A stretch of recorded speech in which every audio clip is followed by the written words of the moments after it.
stars at last.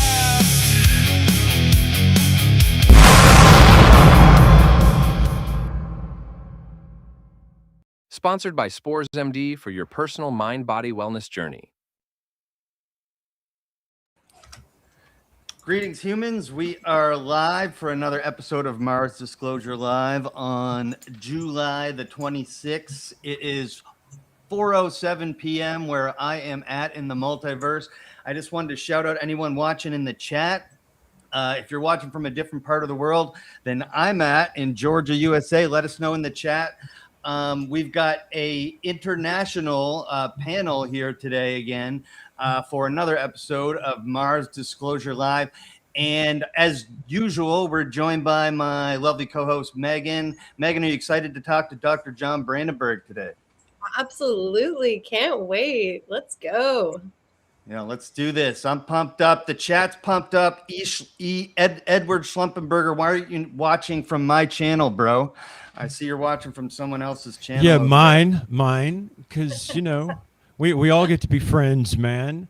I answer his Discord messages. Do you? No, I'm just kidding. There's a Discord. I'm sure I've been invited before, but if get over to Dave's, Edward. Thank you for showing up in mine, bro. But get over to Dave's because that's where the crowd is usually, anyhow. Yeah, and if you don't know what this is Mars Disclosure Live. Every 2 weeks, we are looking at new amazing anomalies and artifacts that people have found on Mars. We talk about suppressed science and history to put together puzzle pieces of the enigma that is the red planet. We do this as we are standing on the shoulders of giants because there's people who come before us who've done all this work for us to be sitting here and talking about this today. And we've got one of those giants here today that I'm going to introduce here shortly. I just wanted to say hi to everyone real quick. John Ward from John Ward at YouTube. We'll call him Mars Anomaly Researcher Extraordinaire. How are you today, man? Hi, very well. Thank you very much. Thank you for the invitation. And I'm glad to meet you, Dr. Brandenburg. I've been following your work for many years. Yeah, I think as all of us. Next up, we got Ricardo Calvario of the Institute for Natural Philosophy. Are you excited to talk to Dr. B today, Ricardo? Absolutely. I'm hoping to learn very much today. In fact, all our episodes have great teaching material, but today especially with Dr. Brandenburg. So I'm hoping for great things, for a great day. Thank you for joining us. Outstanding. We got next up Aleksander Czeszkiewicz, author of Deja Vu. Has everything already been? Check it out on Amazon. What do you think, man? We got a legend here in the house today. Oleg, what's up? I'm actually grateful for you because you invited me a few months ago to do this show, and it's getting better and better actually, and I'm really glad I can meet in such an environment and on such a panel such people like Dr. John Brandenburg, so it's an honor for me. Can't wait. Outstanding. Jason Huffman, the Institute for Natural Philosophy, the Shaman and Philosopher podcast with Ricardo. How are you? Welcome to Mars Disclosure Live. Good, dude. Thank you. As always, I'm excited to be here. You know what I always say, man, one of the reasons and what I personally get out of all of these podcasts I do, and you know, I do a lot with you, is meeting the independent researchers or the researchers and the people that are actually doing this work and having to dive into their work, as I had to do this week for Dr. Brandenburg here. So I'm excited and honored just to, again, continue this process of meeting excellent researchers. Thank you for being here. Yeah, and with that, we got a very special treat today. We are thrilled to welcome special guest Dr. John Brandenburg, a brilliant plasma physicist, inventor, and the researcher whose bold work on nuclear isotopes has forced the world to take a second look at Mars. Early discoveries about the red planet's ancient ocean to his groundbreaking analysis of possible thermonuclear events that may have reshaped its history. Dr. Brandenburg brings decades of high-level scientific expertise to the show today. today. And so we are super grateful for you to be here today, man. Thank you so much for joining Mars Disclosure Live.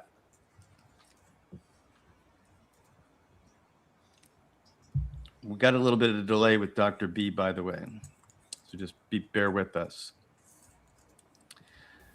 Welcome to the show, Dr. B.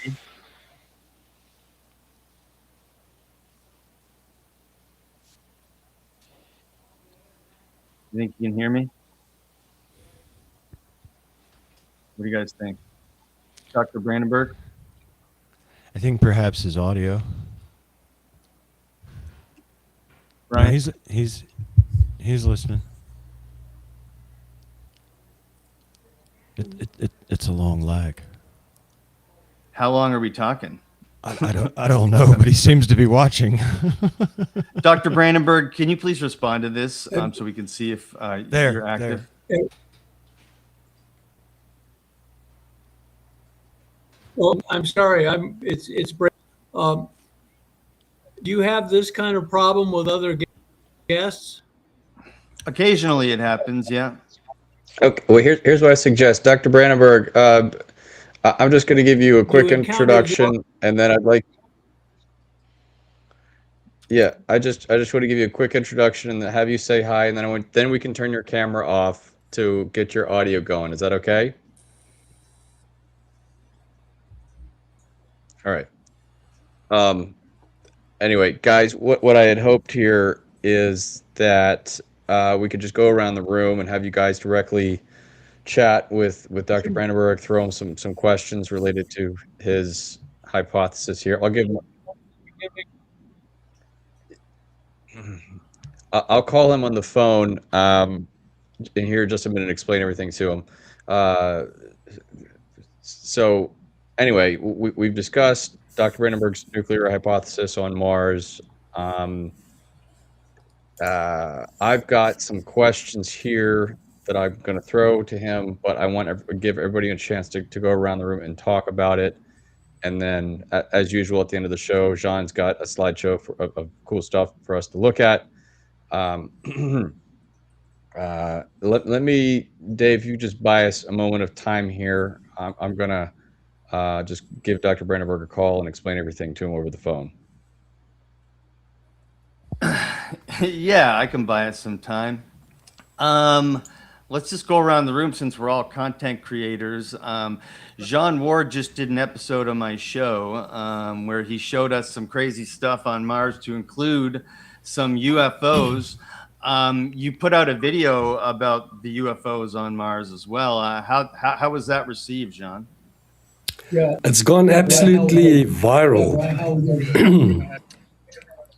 It's gone viral, and I gained over 1,000 new subscribers. I'm gonna mute him. Hold on. I can roust one up. I mean, I got several. So Boom. Dave, can I just make a suggestion? Yeah.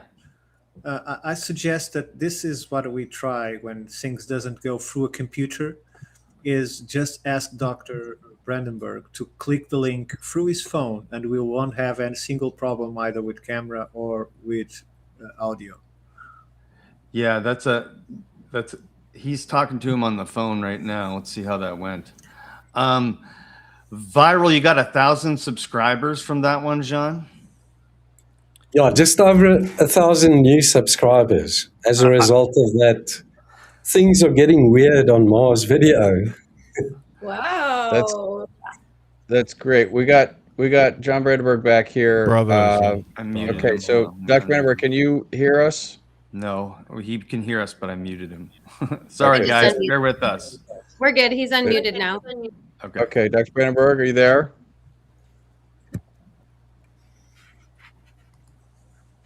yes. All right. So we're going to go around the room and just have everybody ask you some questions about this crazy hypothesis of yours, and we'll just see how it goes. Okay, sure. Please All right. discuss it, and then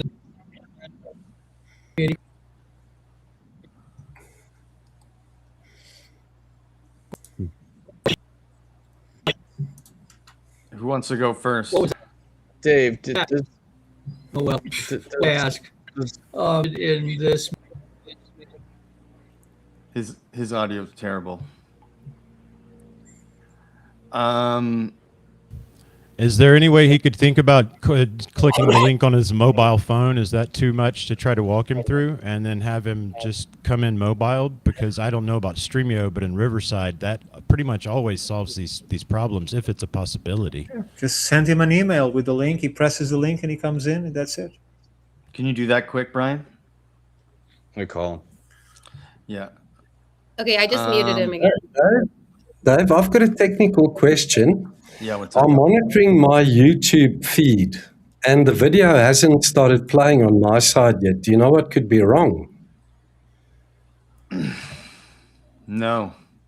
Should I leave the studio and maybe rejoin and then relink? It says you're going from my end. I think you just need to refresh. Yeah, I the also page. see both you and Brian's channel. I'm opened like all of our channels, and it's going on. There are people in the chat, so Yeah, you're maybe going. refresh.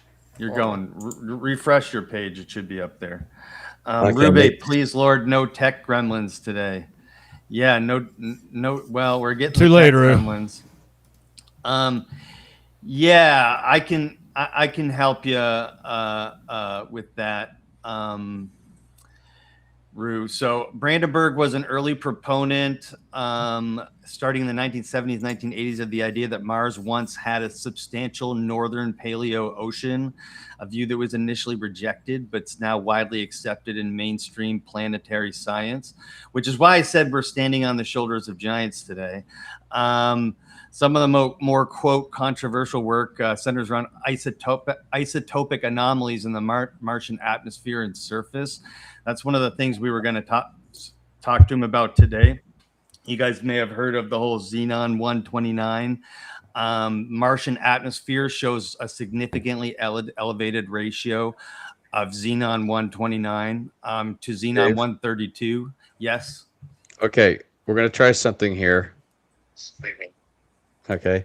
Dr. Brandenburg, can you say hi? Yes, hi. Hey, Can you that guys hear works. that? No Yeah. way. Yeah. Okay. We're going to have to go low tech today. He's in a hotel and it's not working. So, Times dumber is smarter. Yeah, agreed. Let's is that do it. loud enough? Yeah, I think so. We'll try it this way. Dr. Brandenburg, can you hear me? I'll ask the first question. Yeah, I can hear you. Awesome. This is Dave from Dave's Multiverse. I was just wanted to ask you. All right, Dave. Great. can you- I'm honored to be on your show. I'm sorry this is. I gave a really important paper at a big physics conference, and somebody else tried to call me, just interview me by phone yesterday, and everything started cutting out. It was crazy. It's never happened before. No worries. We've dealt with tech issues before. We're gonna make it work. Seems like Brian's got you not on a delay now, so that's exciting. Yeah, it's great. Yeah, we're just doing it by phone. We're phoning it in. I love it. I didn't want to give up on it. Everyone was excited to hear from you today, including our I guests. love your guests. They look like a really great bunch. I'm very honored to be talking to them. Okay, so Dave, why don't we start off with you? You got Dr. Brandenburg here. He says there's been a nuclear catastrophe in the past on Mars. How do we lead this thing off, Dave? I just wanted, if you could, walk us through like the early discoveries of the key isotopic evidence. Like, what led you to the initial discovery? Okay, what happened was I was working. My education was done at a nuclear weapons lab called Lawrence Livermore National Lab. I didn't work directly on nuclear weapons. I worked on fusion energy, which has been my basic thing. And then I went to Albuquerque and worked at another big government lab that also did nuclear weapons work. And I went through two nuclear crises.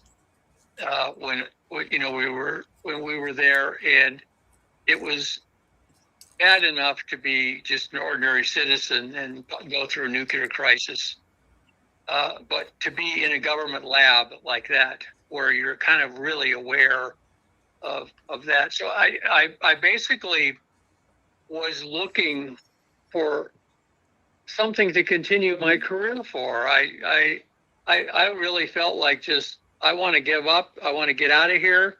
I want to go someplace to just teach physics at some college.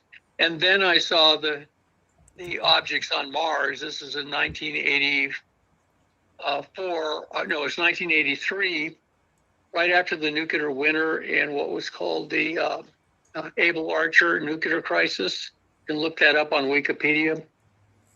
Able Archer 83 nuclear crisis, where we went as close to a nuclear war as the Cuban Missile Crisis, but it was secret. Nobody except people like us inside the lab knew about it. So it was a discouraging time. And then the day after Christmas, I saw this piece on this face on Mars, and they had 2 pictures, and were able to enhance them, and it was amazing. So I started getting in contact with them. But for the first time, I had hope for the future. That my children, my little daughter, who was my only child at the time, was going to grow up without a nuclear war in her future. And it was the end of the Cold War was in a very cold phase. So basically, I started researching researching Mars, and I did it as a scientist. I began to examine all the scientific papers, the Viking thing, and we discovered and we joined a group of other scientists and engineers across the country in a primitive version of the internet, and we were all investigating. And I found out that near the site of the face on Mars, there was the shores of an ancient ocean. And I was able to map that, and I ended up presenting it at a conference, and it was well received. But because of my involvement in a Mars dead civilization, I'm the Voldemort of Mars. No one will mention my name on Mars. And so what happened was I had hope for the future, and I continued my career as a scientist working for the government. And I learned all about space flight and missions to Mars and things like this. So it actually gave my career a big shot in the arm. Before that, I'd been working on nuclear weapons and fusion. Not nuclear weapons, directed energy weapons and fusion energy. So this was a real godsend to me and lifted me out of a depression. So, but the price I paid was myself and the other scientists and engineers discovered that we were under government surveillance for investigating Mars. We couldn't figure out, I didn't believe in UFOs at the time, and I couldn't figure out why the US government would care. You'd think they'd be happy to find a dead civilization on Mars. Well, they weren't. And they were basically trying to keep it quiet. And we were messing up their plans. But we continued anyway, and we found another face on Mars. And then I began investigating all of the geochemical evidence, looking for evidence of a past Earth-like period on Mars. And that's when I encountered that a lot of the isotopes on Mars are very similar to Earth. And especially of the noble gases that don't react chemically. And one of the gases that doesn't react chemically is called xenon. And it has a number of isotopes. And I was in the library just, in those days, you didn't download documents. You stood in line at a Xerox machine and Xerox whatever scientific article you wanted from a scientific journal. And the person behind me in line noticed I would have this book on Mars. It was the results of the Viking expedition. And he said, "Gee, why are you interested in Mars?" And I showed him. I said, "This is very interesting stuff." I said that the only thing that's really glaringly different between Earth and Mars is two isotopes, and one of them is xenon 129. Is very elevated on Mars compared to Earth as a portion of the atmosphere. And said, "Gee, could I see the data?" And I showed him the graph, and his face changed from being very, genial and kind of happy-go-lucky curiosity to suddenly his face got blank. And he said, "Somebody nuked him." And then he looked straight at me and he said, "Somebody nuked him." And then he stepped out of line. He said, "I'm sorry, I can't talk anymore." And we were an unclassified library. So he immediately disappeared through a door into the classified section of the lab. And he realized that he had said something classified. And this happened occasionally in the labs. People would just be talking freely and realize suddenly they'd revealed information that was classified. And it was just, you just excused yourself and everything was fine. It was just an innocent mistake. So he had innocently revealed that that this was evidence of a past massive nuclear set of nuclear explosions on Mars. And I looked into other sources of the xenon 129, and as it turns out, it's a unique signature of what's called I believe it's called R process. It happens in supernovas and in nuclear weapons, where you get fast neutrons splitting atoms.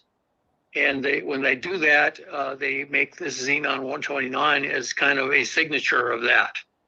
And it doesn't occur like from a nuclear reactor. You could have natural nuclear reactors on Mars. They probably were active, like they were on Earth, but that doesn't produce xenon 129. In fact, that was the first idea I had, is I thought, well, it was a big natural nuclear reactor that went unstable and blew up. No, wouldn't produce the xenon 129. It would produce other isotopes we could find, but there weren't any signs of those. It was the xenon 129. And the laboratory I worked at, Sandia National Labs, was a center of expertise for monitoring the atmosphere for possible secret nuclear tests by like North Korea or somebody. They would monitor the atmosphere, and one of the things they looked for was xenon 129. So that began the quest. Then there's another isotope called argon-40, which is hyperabundant on Mars. And it's the result of rocks being bombarded with high energy neutrons as from a nuclear explosion. So these two isotopes, the principal one being xenon 129, but also the argon-40, show that, yes, there was a massive nuclear holocaust on Mars.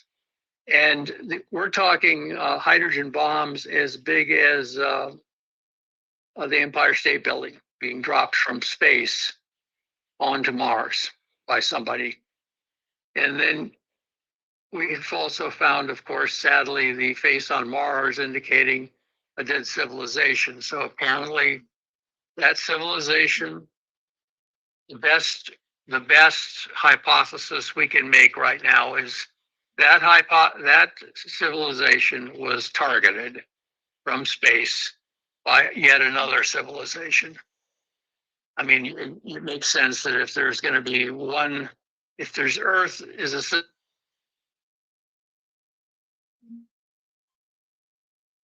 Gotta call him back. Something hang up. Hang on. Sounds like we need to stay in line. We need to stay in line, or we might get nuked ourselves. Yep. You wonder? Hang on. Here we go. All right. How much of it did you catch? Everything. Go ahead and pick up from where you just left off just Okay, 5 seconds ago. Go ahead.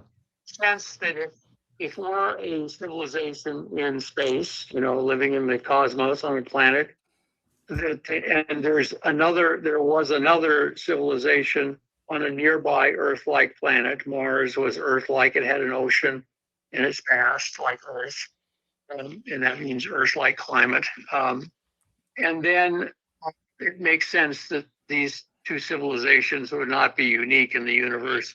There would be other ones. And apparently there was another one. And the civilization on Mars looks like it was quite primitive. Bronze Age, let's say approximately, like ancient Egypt or even the Mayans. And somebody came by and dropped. We've identified 2 hot spots on Mars that are more radioactive than the surrounding areas. And they are apparently where the impact zones occurred. And this means that they dropped 2 massive nuclear weapons in space. And they didn't make craters. That means they were airbursts. So they burst many kilometers above the surface. And anyone who has studied nuclear war, like the bombings at Hiroshima and Nagasaki, knows they were airbursts. Airbursts are far more effective in damaging and destroying things than ground bursts. Dr. Brandenburg, let me just interrupt you here. I think this is a great start. I want to see if we can get right into questions from the panel, and we will. Absolutely. We're already getting questions coming in from our current viewers here. So, Dave, Megan, do any of you guys have any preliminary questions? Should we throw it around the room? I saw some come in here. Any response? Because you were the one who you asked, Dave. No, I thought it was, I just wanted him to set the table because it's fascinating research, and if true, what does that say about our existence here right now? So, yeah, that's all I have to say about that. If anyone else wants to jump in with a question, and then we can get to some questions from the chat, that'd be great. Jean, right, you got a question? Yes, Dr. Brandenburg, thank you for that. I wanted to know from you, what do you think, could a plasma energy type of weapon have been used on Mars to create that scar on the one side? I know there's various theories that it could have been a plasma discharge and that sort of thing. Do you think it could have been a related weapon of mass destruction that caused that huge scar on Mars? Well, one introduces intelligent activity, especially malicious activity, the possibilities multiply rapidly. However, I am a plasma physicist by training. This is what I do principally for the controlled fusion energy, and it's very difficult to imagine that a plasma wave in the solar wind came out and struck Mars with enough impact to cause the Valles Marineris. You're aware of the Great Rift Valley in Africa, correct? Yes. Yes, please go on. Actually separating from the rest of Africa. And the separation zone is the Great Rift Valley. It's a chain of lakes and rivers down in a kind of a canyon. And that's a course is covered with lush jungle and I think my own theory is that the Great Valles Marineris is possibly a Great Rift Valley. Sort of Mars is trying to separate into a separate continent. However, it's Gene Ward, right? Yes. Yes, please. That's correct. I don't know what caused the Valles Marineris to form. It's certainly an enormous geologic scar on Mars. It stretches equivalent to the entire from New York City to Los Angeles if it was on Earth. And I don't know what caused it, but there's it's a so it is possible that this was as a result of a directed energy weapon of some sort, and that certainly would have released enough energy to cause the loss of Mars' atmosphere and the drying up of its ocean, as we have currently seen. However, it's unfortunately, since the mechanism of this plasma event is kind of not known in detail, it's difficult to say that this is what caused the xenon 129 anomaly and also the argon 40. Well, the argon 40 is just due to a bunch of neutrons. Maybe the plasma weapon created a bunch of neutrons, but the xenon 129 is a signature of splitting of atoms like uranium with very high energy neutrons from fusion. So that's the known source of it on Earth, and that occurs in, of course, hydrogen bombs and also supernova in the core of supernova. But like I said, the core of a supernova is a natural event, and perhaps somehow those conditions happen in space. I can't completely rule it out. You know, Gene, the universe is a very strange and violent place sometimes. And, you know, you've got gamma ray bursters that, if one of them occurred in our galaxy, basically wipe out all the life in the galaxy except for some very primitive microbes. So we're certainly glad that doesn't happen here. We haven't had anything like that happen here, but the hypothesis that this was due to massive thermonuclear weapons is just what I consider to be the best hypothesis. But there are certainly other hypotheses, and we'll just have, Gene, we'll have to go up to Mars, boots on the ground, and investigate. That's what I always say, Dr. Brandenburg. Thank you for that explanation. Somebody in the chat asked, could a meteorite impact have caused those strange isotopes? Well, if you had a meteor, you know, you can find trace. You can find in meteorites. First of all, the baseline distribution of isotopes in meteorites of xenon looks very similar to Earth and the Sun and even Jupiter, believe it or not, because we did parachute a probe into Jupiter.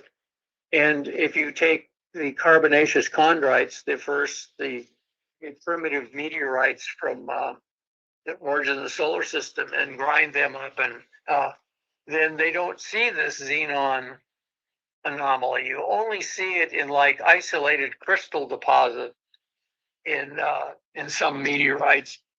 So there are processes. No? Yeah, we're here. Keep going. So, for instance, you can take iodine 129, which is a chemical found in seaweed. It's concentrated in on Earth, and if it and certain cells like it, they basically pick up iodine, and if it has a lot of iodine 129, then you can get a spike in xenon 129 from that. So there are processes involving usually life, biology. So you would have to assume almost a meteor that had living organisms on it to create the xenon 129 through the decay of iodine 129, which lasts 16 million years. So it's, you know, there are mechanisms that could create it, which are natural, but they seem very, very unlikely.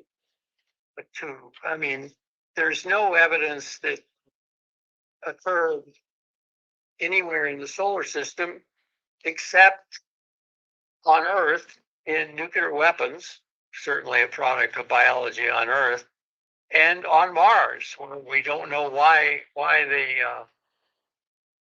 occurred. You know, that's a mystery. We have to, as I said, we have to go up to Mars and investigate. Dr. Brandenburg. Okay, Yes. so if I could help clarify the question being asked and what I believe your answer is here. Correct me if I'm wrong, but this question of whether or not a meteorite could cause or produce all this xenon 129, I believe the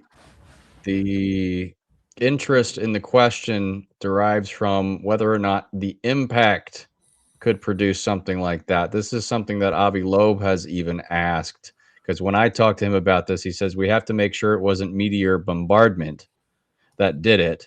And the answer I'm hearing from you is that, well, if the meteors that hit Mars were loaded with a bunch of iodine, which then took its time, millions of years, to decay into xenon 129, then maybe, but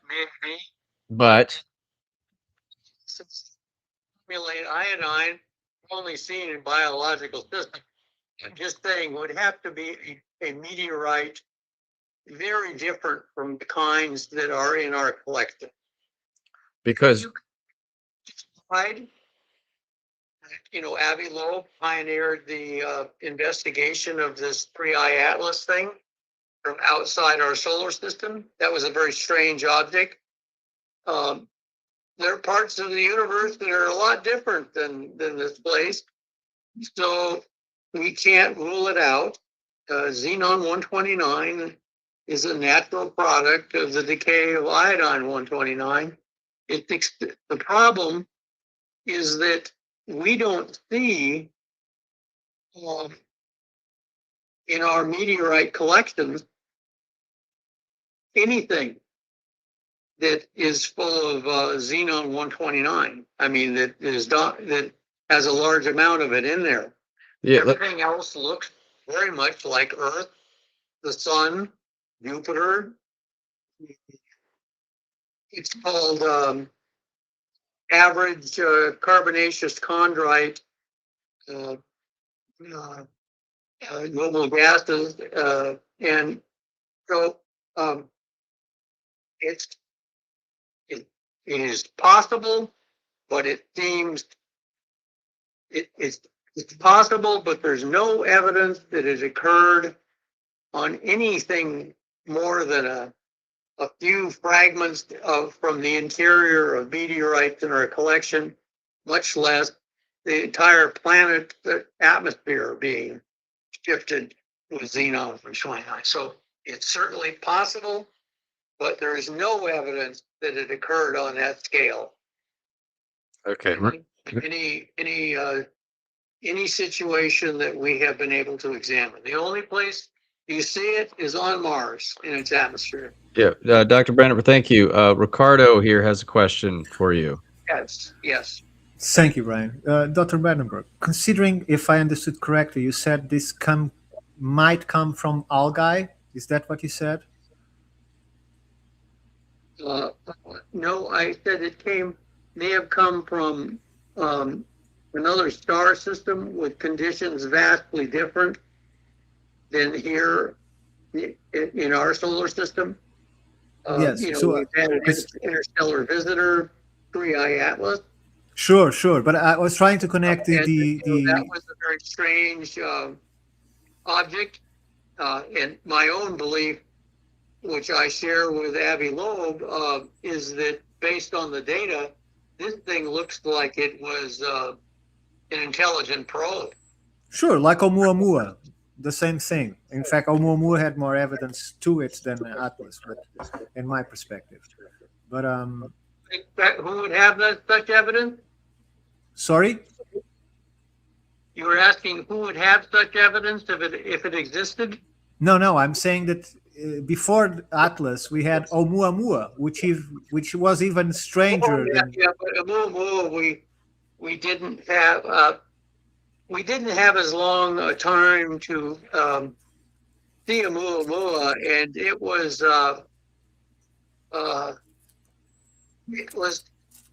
a different object, and certainly different chemically than 3I Atlas.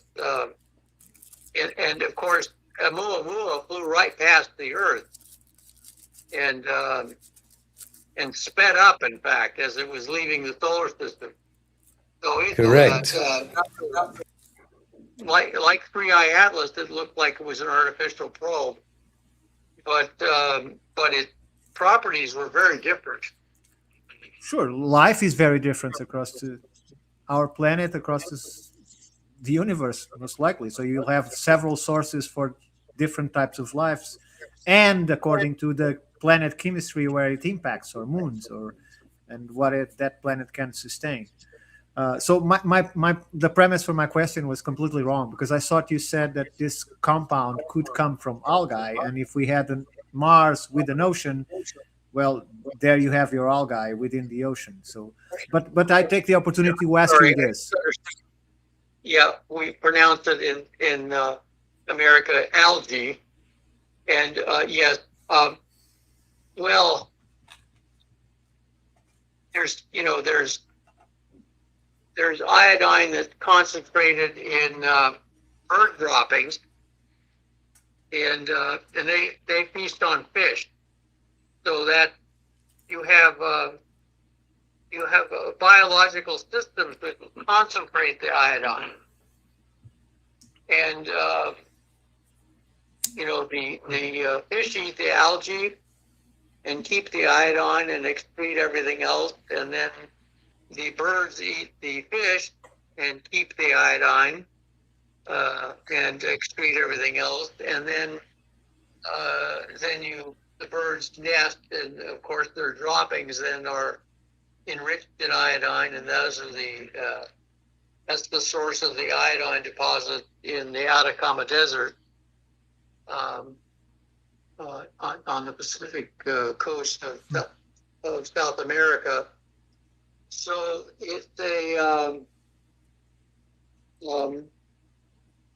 yes, I mean, the problem is that iodine is not that common a element, and it's concentrated by biological systems generally. Well, not so common here, but in Mars, who knows, right? Actually, we have Mars meteorite, and they don't have that much iodine in them. They look like Earth rock. They look like Earth lavas. You can have a meteorite from Earth, from Arizona. You won't find any life on it. So a planet is a big thing. It doesn't necessarily contains all the elements present in the planet. Yeah, I mean, finally, you're talking probability. What seems most likely, given the data we have, and the only place where we find the xenon anomaly widespread in meteorites are meteorites from Mars. If I could just clarify this one thing about iodine decay here. Dr. Brandenburg, I emailed you about this a while ago, and I'm going to read to the panel what your response to me was then in relation with regard to this iodine. So iodine, after millions of years, will decay into xenon 129. But you wrote to me that the iodine has all decayed in these reservoirs throughout the solar system, the sun, the moon, Jupiter, and here on Earth. It has all decayed. But those reservoirs throughout the solar system are all close to 1-to-1 ratio in abundance from xenon 129.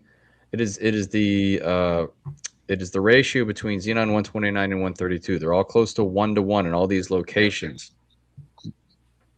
But on Mars, it is different. It is a ratio of 2-to-1. So what you're saying is that obviously Mars 2.5-to-1. So obviously Mars experienced something different. If the entire rest of the solar system had all the same amount of iodine and it all decayed the same way, except for on Mars where it has 2.5 times xenon 129 in relation to xenon 132, then obviously Mars experienced something drastically different. Yes. Cool. And xenon 129 was all born. It only has a 16 million year roughly half-life, and it was born before the solar system was formed.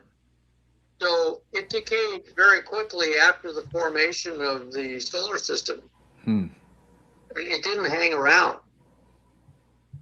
It all decayed rather quickly. So this seems like an unlikely scenario that Mars would have been.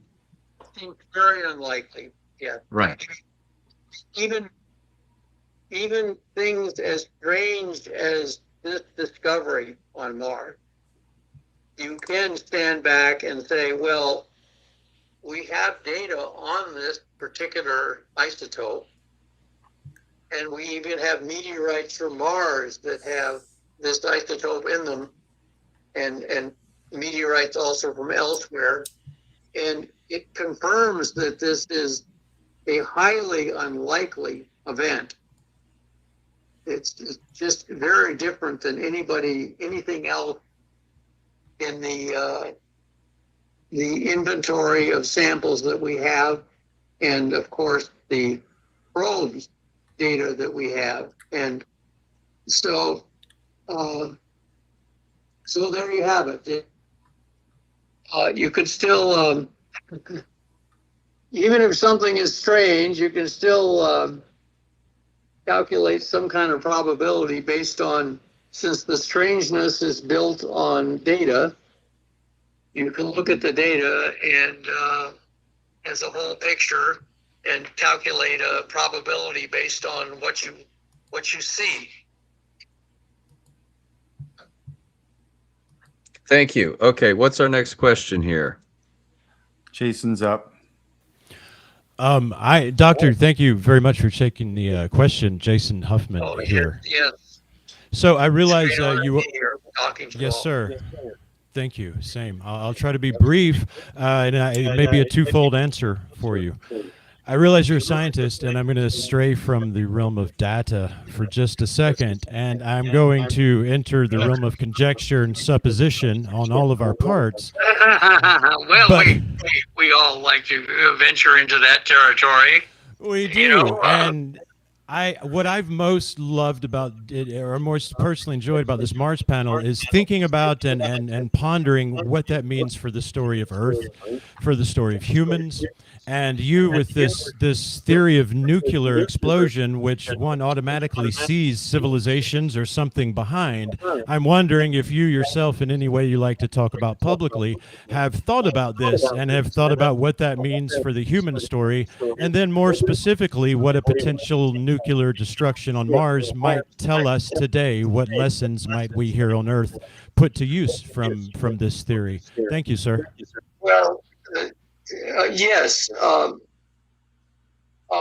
Well, sadly, we have precedent. We have a lot of testing data, and we also have the employment of nuclear weapons in war against civilian populations. So we know that is certainly possible. Angels did not step in to stop that from happening.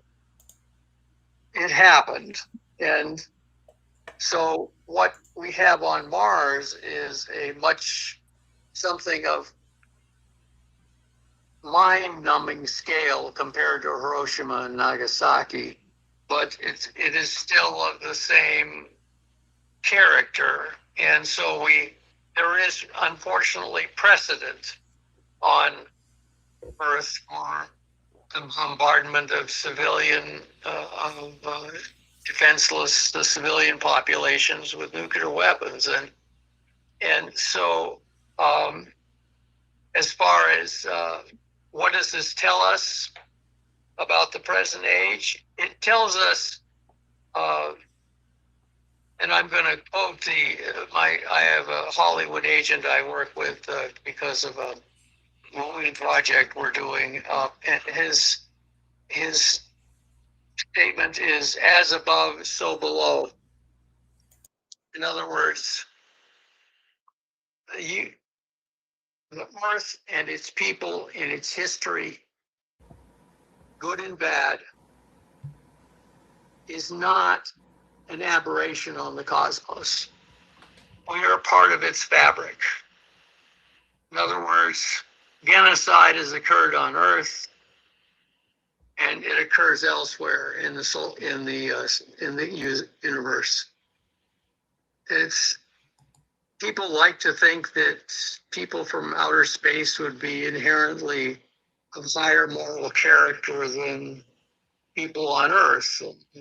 It's understandable why people would want to believe that. I even believed it myself for a while, but we know that technological advance does not automatically bring moral advancement. The two things are independent. Right. You have to, in fact, the more you advance in power through scientific skill, the more you must be aware of the effect of that on innocent beings. I'm not just talking human beings. I'm talking, the whales and everything like that, other intelligent creatures on this planet. So you have to remember that just because somebody could fly here from many light years away does not mean they're going to be morally, even though they're more scientifically advanced than we are, doesn't mean they're going to be morally advanced over us. And I'm sorry to report that. I myself, when I discovered I finally felt I had achieved critical mass on this hypothesis that Mars was wiped out by a nuclear holocaust by more advanced aliens. I wept like a child for about 3 minutes because I had just gone through a nuclear war crisis where I worked, and I'd seen the collapse of morale among my fellows. Went from worrying about scientific problems to worrying about what was going to happen to their families if there was a nuclear war, and could they save them? And many of them had concluded there was no hope of saving them from the nuclear impacts and fallout, and then the nuclear winter that would follow. So I was very aware of the effects of nuclear war and possibility of it occurring on Earth. And then I discovered that on another planet, very similar to ours, just that nightmare scenario had occurred.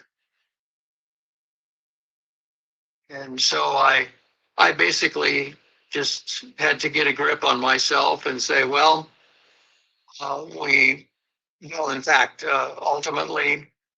I reported this to the authorities in the intelligence fields where I was working, and they took a briefing on it, and they took it very seriously. They asked a lot of questions, And then I asked them, what am I supposed to do? Should I publish this? Should I keep quiet about it? And this, to my great amazement, 6 weeks after giving that briefing to intelligence officials, they sent a message that I should publish. So the government decided to release this information, not as a government report, with government backing, just allowing me as a scientist to report it. So this is part of the disclosure process. Amazing. Thank you.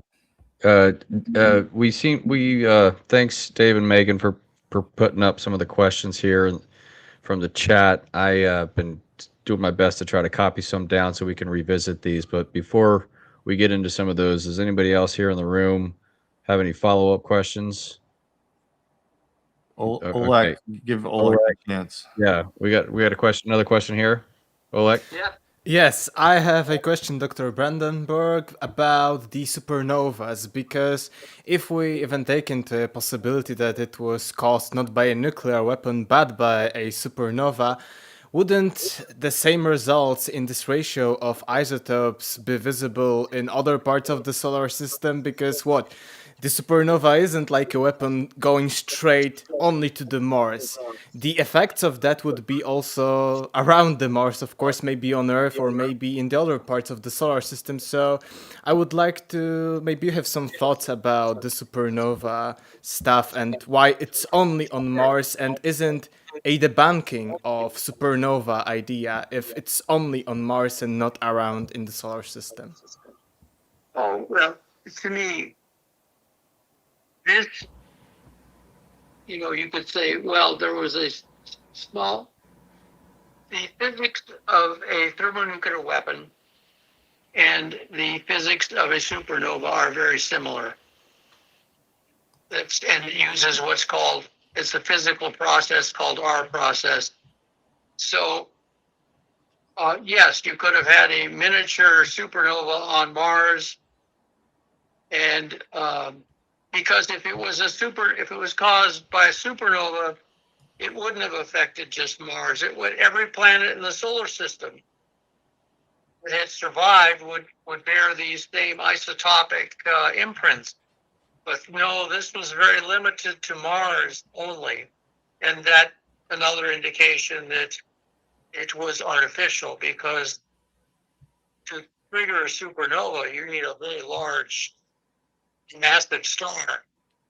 And so the only known process producing something like this on Mars, as well as destroying its ocean and Earth-like environment, would be a nuclear holocaust similar to Hiroshima and Nagasaki, only on a much larger scale, but still much, a tiny spark into an actual supernova explosion.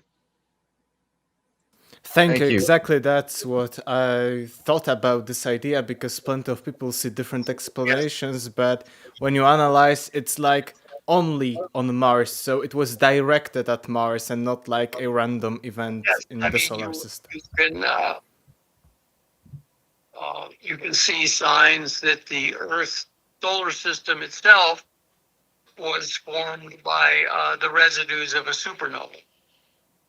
And but the only place you find xenon 129 in any large, is in isolated crystals that probably were biologically concentrated in meteorites, in very tiny portions of those meteorites. The rest of it is it gives a characteristic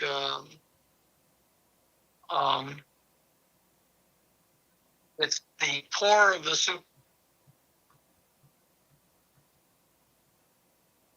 So when the supernova explodes, of course, its different layers all mix, but some places would be expected to get slightly more, to deviate statistically from the overall average. But the overall, the xenon 129 is present in the solar system everywhere, but it's always balanced by xenon 132, which has competing processes. So as a result, it's the ratio of xenon 132 to 129 on all the planets and in the meteorites is 1-to-1, except on Mars, where it's 2.5-to-1. Exactly. Thank you. Yes. Okay, so just to follow up on that, before I think John had a question here.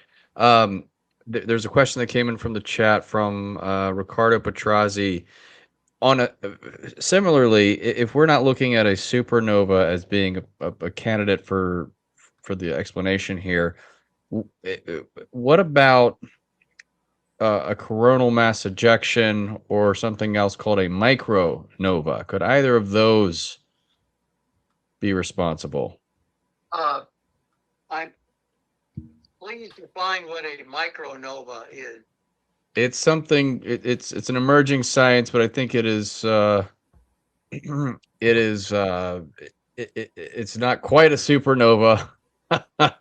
It's when the star. It's basically when the star sheds its outer shell after it collects so much dust after going through the galaxy. It sort of shrugs it off and has a little hissy fit one day, but it doesn't entirely explode. But I think the general question here is, some sort of solar outburst, not an entire supernova, but perhaps a smaller solar event that could have caused this. Is it basically the same answer? Planet Venus has very dense.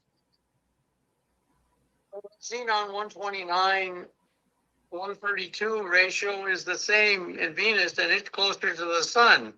You'd think if there was some kind of, the other problem with a micronova from the sun is that xenon 129 is due to the disintegration of very heavy elements like uranium, thorium, plutonium, things that are normally only found in very large stars, much larger than the sun. The amount of uranium, thorium, and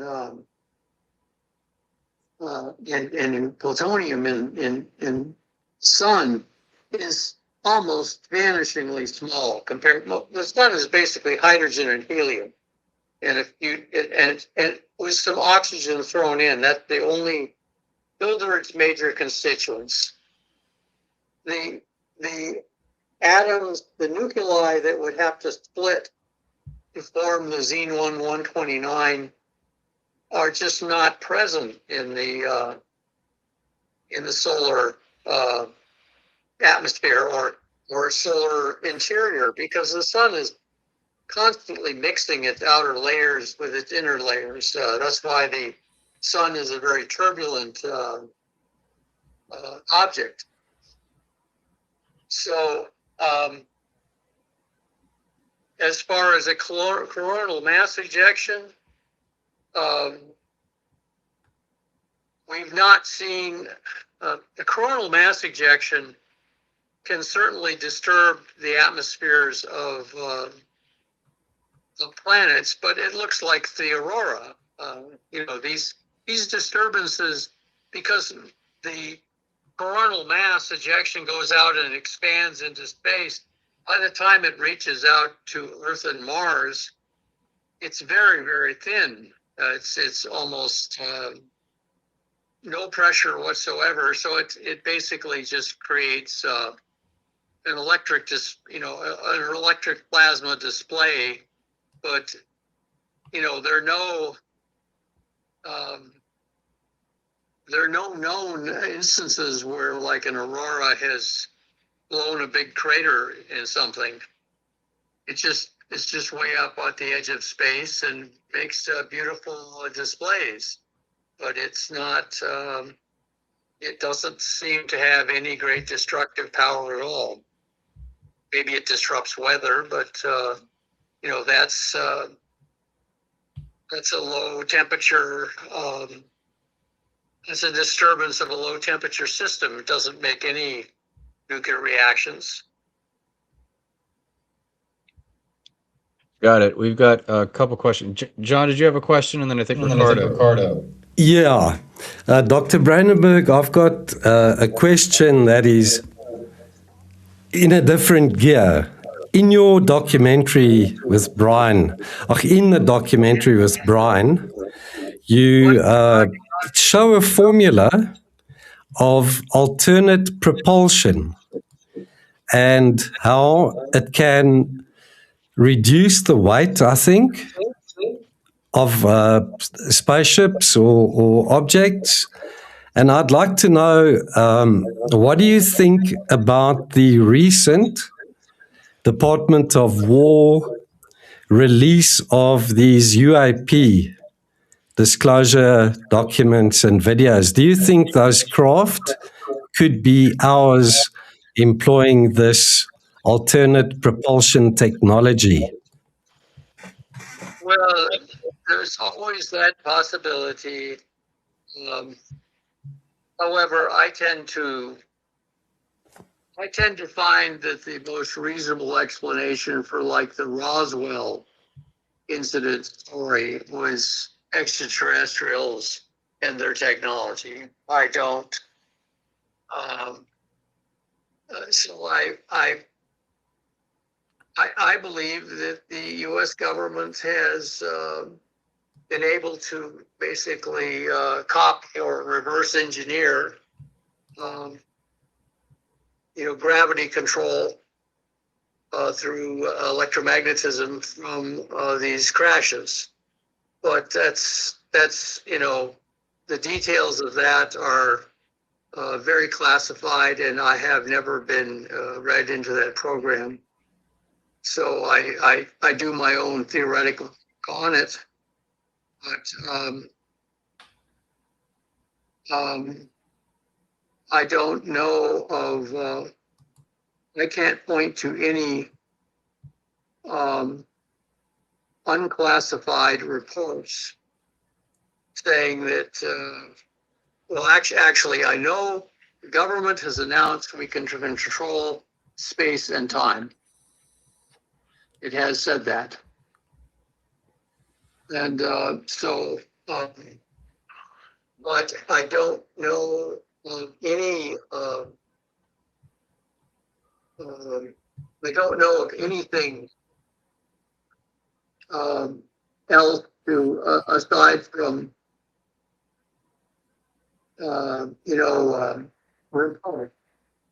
someone, asked me why I wasn't interested in doing a lot of UFO work, and I said to them, well, they said I worked on Mars. I said, well, on Mars, I have scientific papers I can refer to.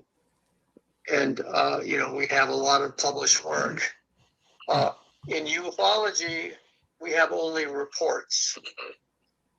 And, we don't know which ones to believe, which ones not to believe. If there was contact between extraterrestrials and our governments, you would expect that the governments would keep that quiet and try and harvest as much technology from that contact as possible. But I don't know any other, that's just conjecture on my part. I don't know anything except that that possibility does seem to be classified, and therefore I had no access to it. Thanks, Dr. Brandenburg. I want to ask you your propulsion research. What does it involve?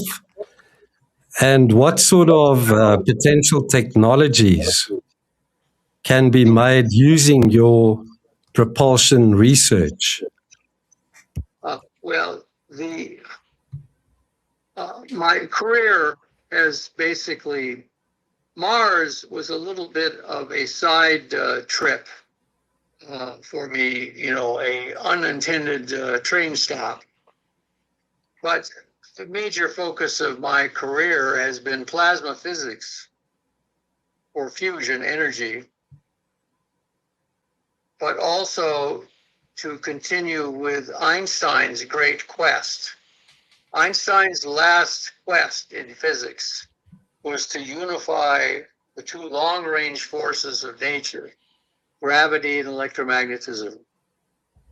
And apparently he was correct in his unification. However, he did not like quantum mechanics and avoided it. And apparently that is key to understanding the unification of E&M and gravity. So basically, I have been pursuing theoretical work to try to investigate the Einstein hypothesis that you could do a separate unification. You know, there are four forces of nature. There's the two short-range nuclear forces, the weak force and the strong force. And they operate at the scale of subatomic particles. But the electricity and magnetism and gravity both reach across the universe. They have infinite range. And so Einstein's conjecture or hypothesis was that he could look at the two long-range forces and handle them separately from the weak and the strong force. And yet they are, in a sense, the weak and the strong force. If you have, let's say, a universe that is 100% hydrogen, it's actually only about 75% hydrogen. They believe when the early universe happened, it was 99% hydrogen, electrons and protons. If you have such a universe, it began from 1 second earlier, you had just empty vacuum. And then 1 second later, after the Big Bang, you had a universe that was an expanding fireball of plasma, of hydrogen, electrons and protons. And you also had two long-range force fields, electromagnetism and gravity. And if you look at just that picture, how did you start from empty vacuum to this plasma fireball with electricity, magnetism, and gravity? Then there's hope that this simplified problem can be solved. And so Einstein tried to solve it. And I have continued to try to solve that problem. And I think I have made progress. We just got back delivering a progress report at the American Physical Society Division of Particles and Fields, probably the premier theoretical physics conference in this country. It happens every 2 years, and I presented a paper there on my GEM or GEM unification theory, and it was well received. Dr. Brandenburg, let me just jump in here for those folks who don't know what we're talking about here. Jean, I believe you're referring to the experiment with the balloon where we're lifted. Okay, so The theory, the GEM theory provides a formula for the highly accurate formula that is simple for the Newton gravitation constant, which determines gravity between all objects in the universe and connects it to electromagnetism. Now, the mathematics that allows you to arrive at that result also says that there is a balance between gravitational energy and electromagnetic energy. Specifically, what the part of electromagnetic energy related to the pressure, radiation pressure, it's called the pointing vector. Yeah, hang on, just 1 second. One second. Dr. Brandenburg. Dr. Brandenburg, let me just, I want to remind the people what we're talking about here. Dr. Brandenburg has this theory that he's talking about. If you see it in the film, he's got this big whiteboard, this big equation where he's calculating the gravitational constant, right? The big G, that's what you're, okay. And he's I'll be very frank, no one else has been able to calculate it. and so he thinks he's got the best value identified for big G. And what he's done is unify that with electromagnetism, and he puts this to the test in a very real way, where you can see a demonstration where he is goodness, he is essentially lessening the gravitational effect of a very small weight suspended by a balloon by running electricity through it.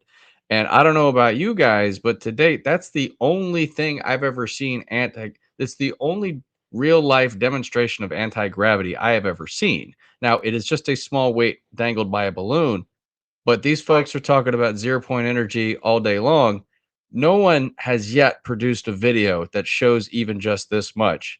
And Dr. Brandenburg not only has the formula, but he's done the demonstration.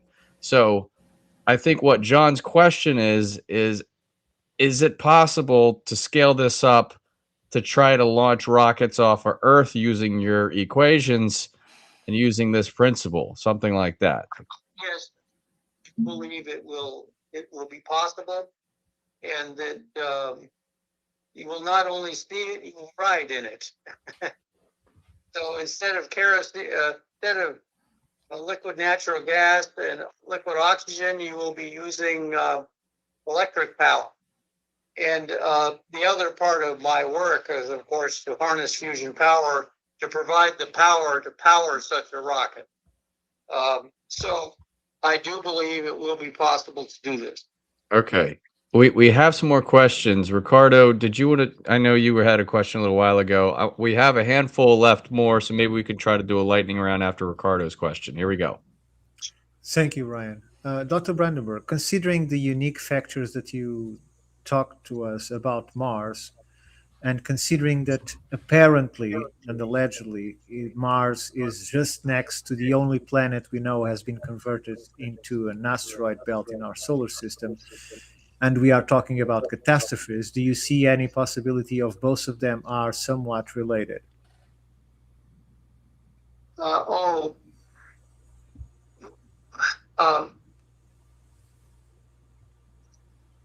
Asking, like, are we doomed because of the asteroid belt causing an asteroid to run into the Earth? No. We're talking about major catastrophism on Mars, correct? That create this unique signature of isotopes. And next to Mars, we have the asteroid belt that in mythology and some cultures, it was considered to be a planet that exploded. So have you ever sorry? That's one theory. And this theory, how the asteroid belt, in fact, if you wish to see this theory explored in some detail, I urge you all to watch the excellent Japanese monster movie made by the same people who made the Godzilla movie. And this is called The Mysterian. And it came out about 1957, just before Sputnik. I'm going to find it. It talked about aliens who originally lived on the exploded planet. And turns out they blew up their entire planet in a war with each other. And now they've decided to come to Earth. Ricardo, are you asking if there's any relationship since they learned to be pacifists during this war, then they want parts of the earth and they want to marry Japanese girls. By the way, it features beautiful Japanese women being kidnapped in flying saucers, and enormous use of directed energy weapons. And I got the trailer pulled up, but I don't know if we'll get dinged for it. watch it. Well, beautiful Japanese woman. That sounds great. I think what Ricardo's asking is if there's any reason to suspect there's this idea The two of catastrophes are somewhat related. these two catastrophes, the catastrophes on Mars and what is thought to be a previous planet now exploded, now known as the asteroid belt. Are they possibly related? Well, Mars has a lot of craters on it, as you know. So it looks like Mars has absorbed a lot of pieces of the asteroid belt. But the best we can surmise is the asteroid belt exploded, or the parent, the object that made up the asteroid belt was disrupted in the very earliest phases of the solar system. So we don't get, like we get some meteorites that are basically lava, but it's not lava from a planet. It's more like just hot pieces of rock. I guess I would just simply say it is an interesting hypothesis that the asteroid belt is the remains of an exploded planet. However, there are many ways to have that happen, such as if you have a planetary zone where two large bodies form and they eventually run into each other after orbiting independently for a while. And in fact, they think that the Earth-Moon system is a result of two large bodies running into each other, but the Earth survived, and then we had the Moon. Now, you could imagine a similar thing happening in the asteroid belt, only both planets being blown to smithereens. The mainstream explanation is that the gravity of like the Earth and the Moon system did. The gravity of Jupiter caused the planet not to be able to aggregate properly. So they say that probably was not even never reached the. Would have disrupted any attempt. It would be the gravity of Jupiter is so powerful, it would have continually been stirring the pot so that you couldn't reform planets once fragmented. Thank you very much, Dr. Brandenburg. Most of the planet's planetary mass would, in a few million years, be sucked into Jupiter, or some of it would run into Mars, but very little of it is left in the asteroid belt from its original content. Exactly. Thank you. We've got some more questions from the chat, people watching here. Can you explain for us, Dr. Brandenburg, your method of calculating how long ago this nuclear event occurred on Mars? What do you have to say about that?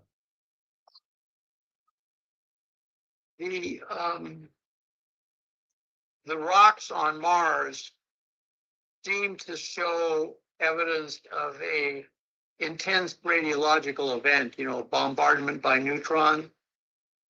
And also the earliest rocks on Mars don't have the xenon anomaly. So it looks like somewhere in the neighborhood of 300 million years, based on isotopic half-life, something like 300 million years ago, this event occurred.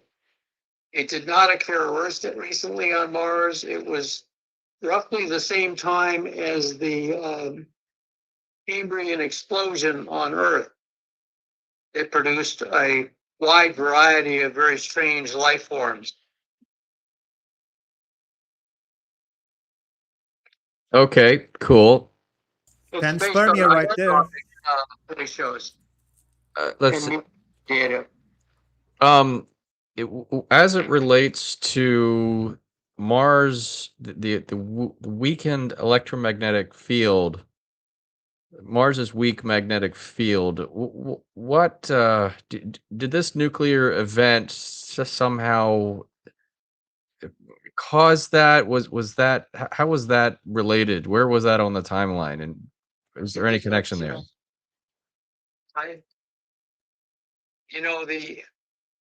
It looks as though Mars used to have, there's good evidence that Mars had a very strong magnetic field like the Earth when it was young.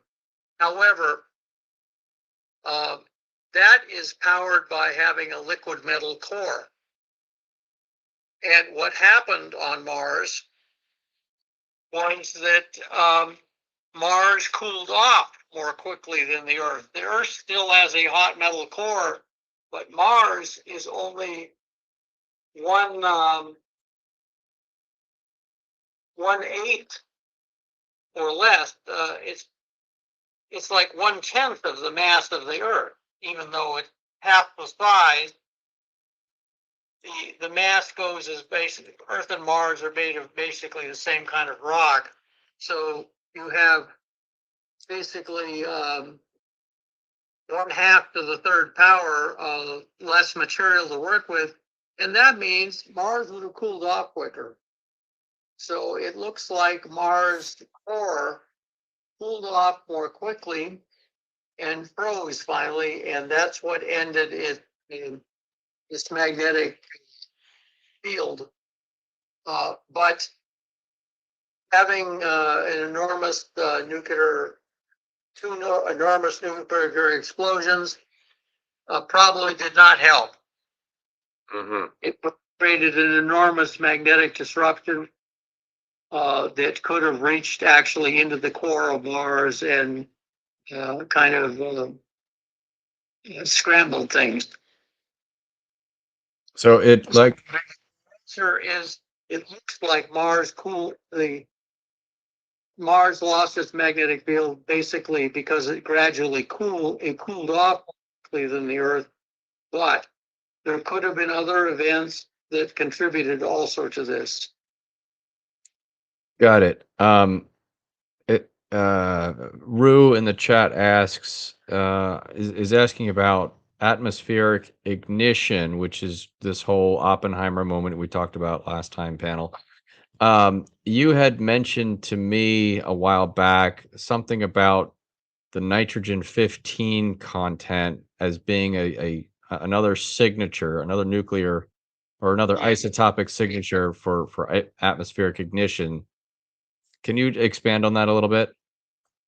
Well, nitrogen 14 is the basic isotope of nitrogen, but if you irradiate that with neutrons, it captures a neutron and becomes nitrogen 15 with a big release of energy, so that it's possible to, under intense neutron bombardment, to intensify the radiation effects because of the nitrogen 15 reaction. And so it's been a while since I worked on it, so I'm not certain of if I'm getting the details quite right. But nitrogen can be bombarded with neutrons and release energy. And that means if you have an intense neutron bombardment of the atmosphere, like from an enormous hydrogen bomb, you can get the atmosphere to essentially add to the destructive yield by its own nuclear reactions. And I think that that's what probably happened on Mars, because nitrogen 15 is elevated on Mars compared to Earth. Got it. And we talked about xenon 129. We just talked about nitrogen. Getting into more isotopes here. The argon content in the atmosphere. Why is that important? Argon 40 is produced by the decay of potassium 40. This is why bananas are actually more radioactive than just about anything else in your kitchen, because they're full of potassium. So the reason that potassium... That's why Doc threw it in the flux capacitor. Now I know. So if you have, we have on Earth constantly a bombardment of cosmic rays, and these create neutrons in the atmosphere that fall to Earth, and they hit the potassium in the rocks, which is normally potassium 39, and they create, the neutrons are captured by potassium 39, turn into potassium 40, which slowly decays into argon 40, and it decays at a well-known rate, and they use this to date bananas and fossils and things like this, based on how much argon 40 is in the rock compared to how much potassium 40 there is. So then, as it turns out, however, under very intense neutron bombardment, instead of the neutron, converting the potassium 39 to potassium 40, and then that decaying, there's enough potassium 40 that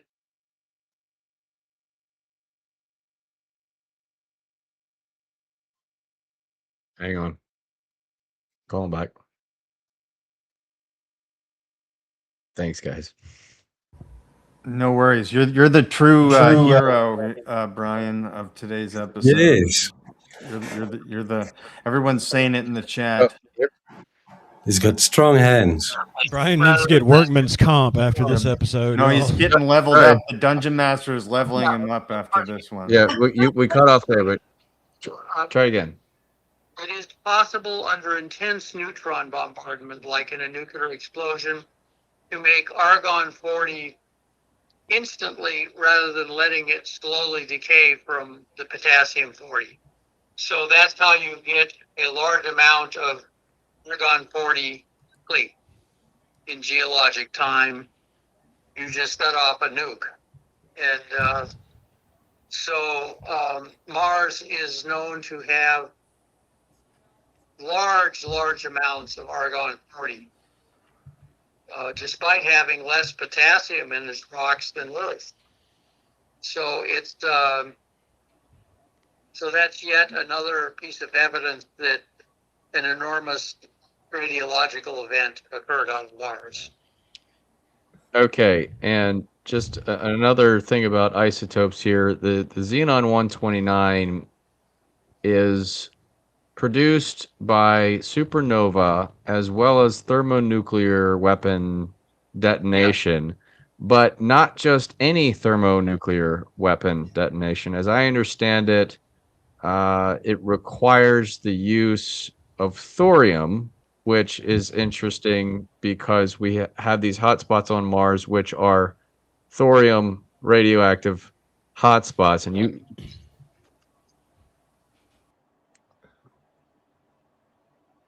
one of the largest nuclear weapons we ever tested,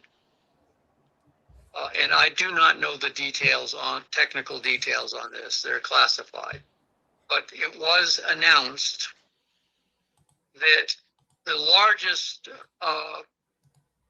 underground nuclear test we ever undertook that produced, I believe it was 5 megatons. We did it up in Alaska. It was called Canakin, and it was the test of a space nuclear warhead for anti-missile work.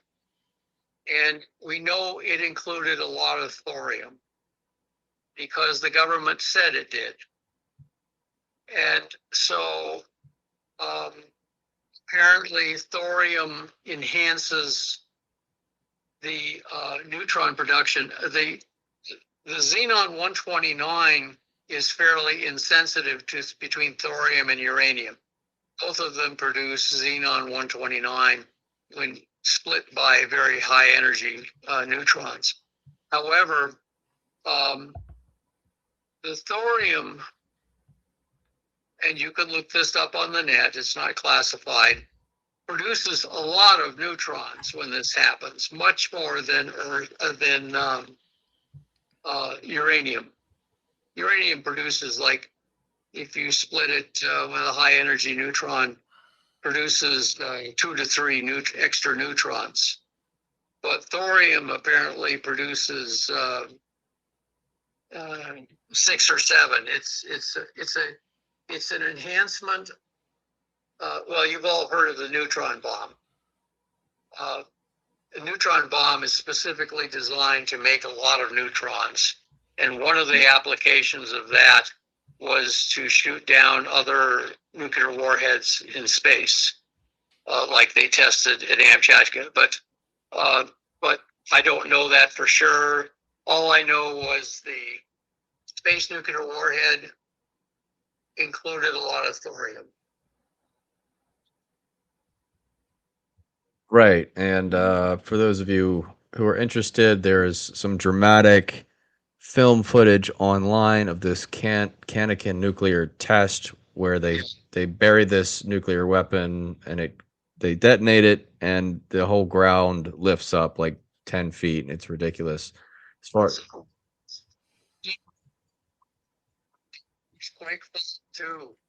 And, you know, these scientists are just praying that it won't trigger a major earthquake, and it didn't. It just, they'd had a major earthquake on that earthquake's fault back in the early 60s, and it had been devastating in Anchorage and parts of Alaska. But this time they set off this big bomb right on the earthquake fault. And nothing happened. It basically made the island jump 10 feet. But other than that, nothing happened. Thank God. crazy cowboy scientists. Here's another question.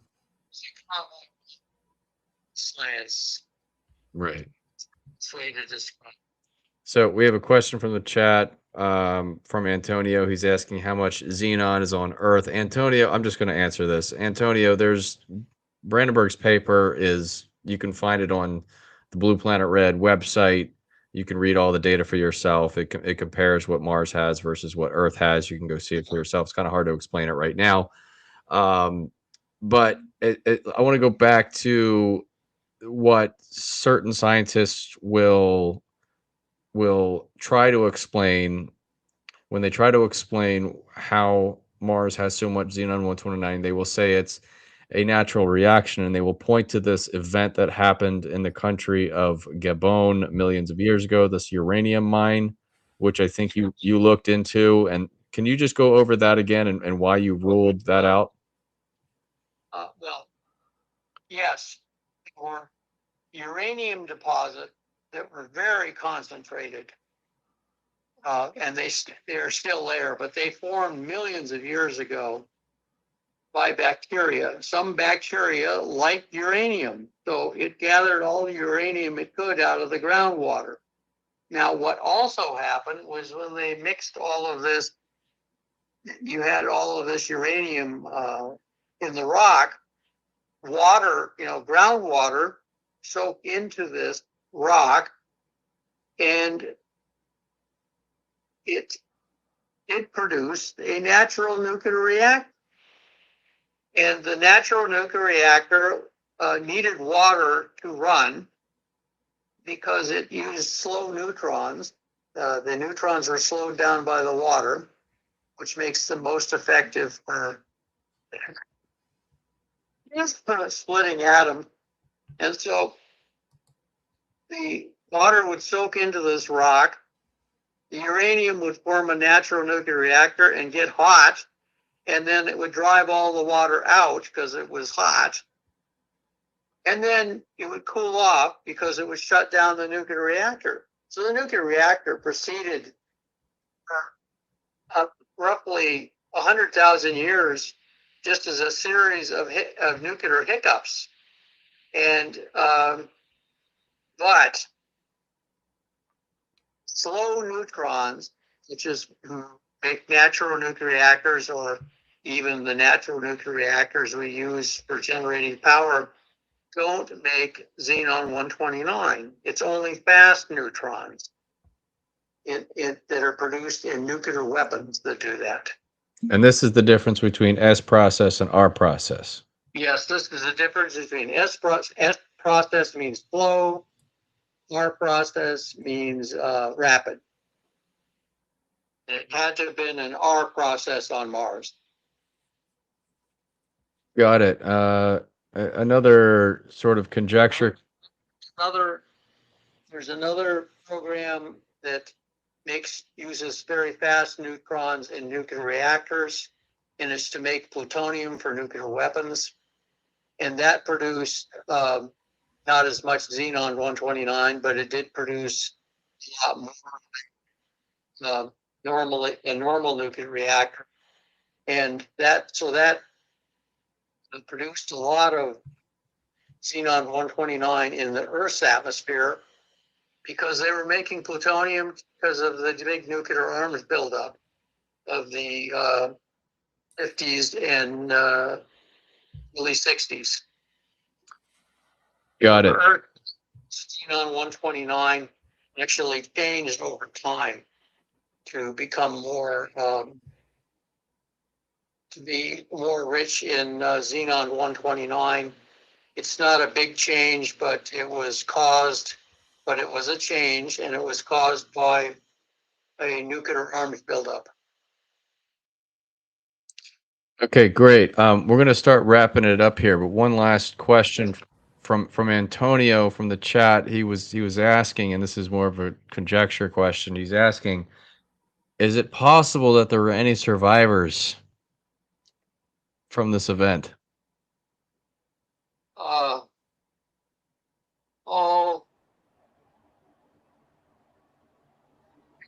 think it's highly unlikely that any civilization survived this. I think the only thing that survived this was some very tough microbial life that basically lived underground. I don't think any intelligent life survived this. It was all wiped out, I think. Someone wanted not only to wipe out a civilization on Mars, they basically wanted to wipe out its biosphere so it could never support intelligent life again. We're talking, the only precedent I can think of is Genghis Khan and the Mongols would make pyramids of heads of cities they would capture. They would kill all the inhabitants, chop off their heads, and stack them in a big pile as a warning to others not to resist. This was almost in Star Wars. They used the Death Star to destroy the planet Alderaan, and it's an act of terror. They wanted to terrorize everyone and show how ruthless they were. So it's almost as if it was an event like that. Dang. I have a question, Dr. Brandenburg. So you were one of the early researchers to propose that Mars once had a substantial ocean. Now that's widely accepted. What kind of ocean did Mars have, like when this this event happened? This nuclear event. The ocean that existed on Mars up until probably the Great Nuclear Catastrophe or Holocaust was roughly covered the top quarter of the planet to a depth of 1 or 2 kilometers. And so it had, the ocean was there, but and the detonations of the 2 nuclear weapons were over the oceans to create apparently giant tidal waves to wipe out the cities along the edges of the space on Mars was built at a city, or along with the pyramid nearby. The space on Mars was built as a city kind of on the coast, like where on human beings do the same thing. They build cities along coastlines because then they can do ships and things like this. And so it looks like the explosions were done perhaps purposely over the oceans to create giant tidal waves that would wipe out the civilization, the cities of the civilization on Mars along the coast. Thank you, Dr. Brandenburg. Yeah, Dr. Brandenburg, would the shockwave and the tsunamis that would ensue, would that extend further into the interior and possibly destroy structures in the southern mid-latitudes of Mars? I'd only be speculating. You would have to do very sophisticated computer modeling to figure that one out. And I think we'll have to send astronauts to Mars to really dig through the ruins. Trained archaeologists to dig through the ruins to discover that. And you'll forgive me. We're talking about some very powerful negative things, and I think I'd like to change the subject at this point, if that's possible. Sure. Well, in fact, I guess we're close to being done. I'm Yeah. very to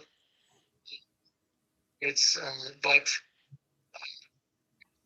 subject does make me very sad to talk about. I take no pleasure in it.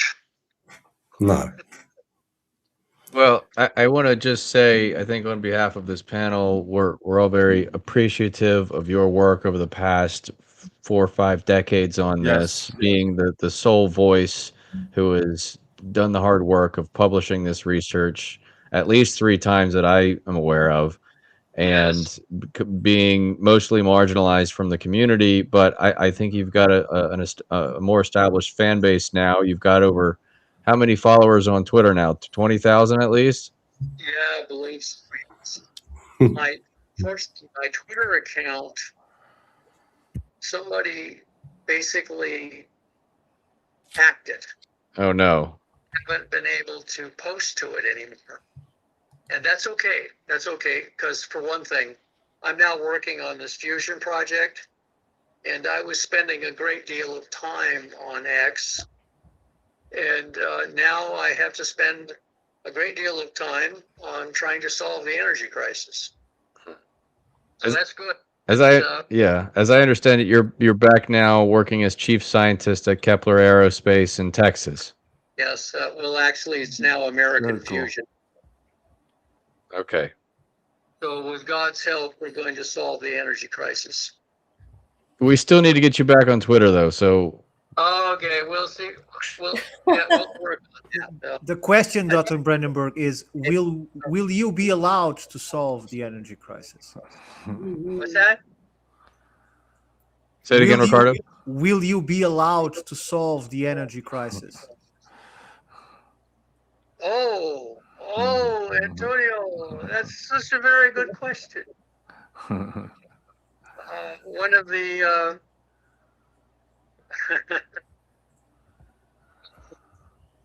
that's a whole other discussion. We're going to do our best. If the government approaches us and says, we don't want you to solve the energy crisis is useful to us. Right. Then we'll understand that, but we're going to do our very best to solve it anyway. Well, I'm sure they'll have great uses to your findings. I'm just questioning how long will they take to become public or a use for the major population. Yes, I'm doing this to save the. Thank God, the global climate crisis that people were predicting hasn't seemed to have occurred. But you have these terrible forest fire in France now. They never had anything like this. And it's because the summer in Europe has just been terrible. 5,000 people have died in France alone because of the heat. Dr. Brandenburg, the normal number is above 30,000. It was a regular summer. I just came from Portugal where I live. That's just publicity. The normal number is between 28 and 32,000. You can go and confirm. That's the amount of people that die every year from heat on Europe. So it is nothing to be surprised or amazed about. It's just, it's in fact below the number because more people have access to fans and to air conditioning. Y'all need air conditioning, dude. So it's just propaganda. I'm sorry to say. You know, what I would do is I would get those big pancake fans and I would I would have one or two of those running and I felt perfectly fine with a glass of ice water and my fans going. I had a fan club. So anyway, you guys, I'm going to have to let you go. Bravo. Thank you. Thank you, Dr. Brandenburg. Thank you so much for all you're doing. Thank you. Thank you, Dave and Brian. Thank you, sir. Much appreciated. Thank you, Dr. Still Brandenburg. got some stuff to look at. I'll chat with you later. Okay, very good. Very good, Brian. Bye-bye. Bye-bye. That was epic. Thanks, guys. That was some good stuff. We got some good questions in there. Brian, you're off the hook now. that was some ninja stuff there at the last second. I don't think it would have worked at that 10-second delay. No, we tried, but we got it done. There's lots of technical stuff in here, and he rarely gets the chance to address the skeptic questions in this much detail. He's not quite plugged in as well as these other folks, so we can just say, hey, hop on a Zoom call and let's chat about this stuff. So when we got them, we got to get everything out of them while we can. The other thing is some of these guys are just getting up there in age, so we just got to preserve all their knowledge and all their data as best we can. So I appreciate you guys being patient with the tech difficulties and going through this much detail about nuclear isotopes. Well, he's on the Mount Rushmore of Mars guys, right? Yep. I'd put him on there. So, like I said, standing on the shoulders of giants. Are we going to look at some picks today? Or oh yes, we got a few fun ones to look at here. Sweet. So, I think our audience always looks forward to those.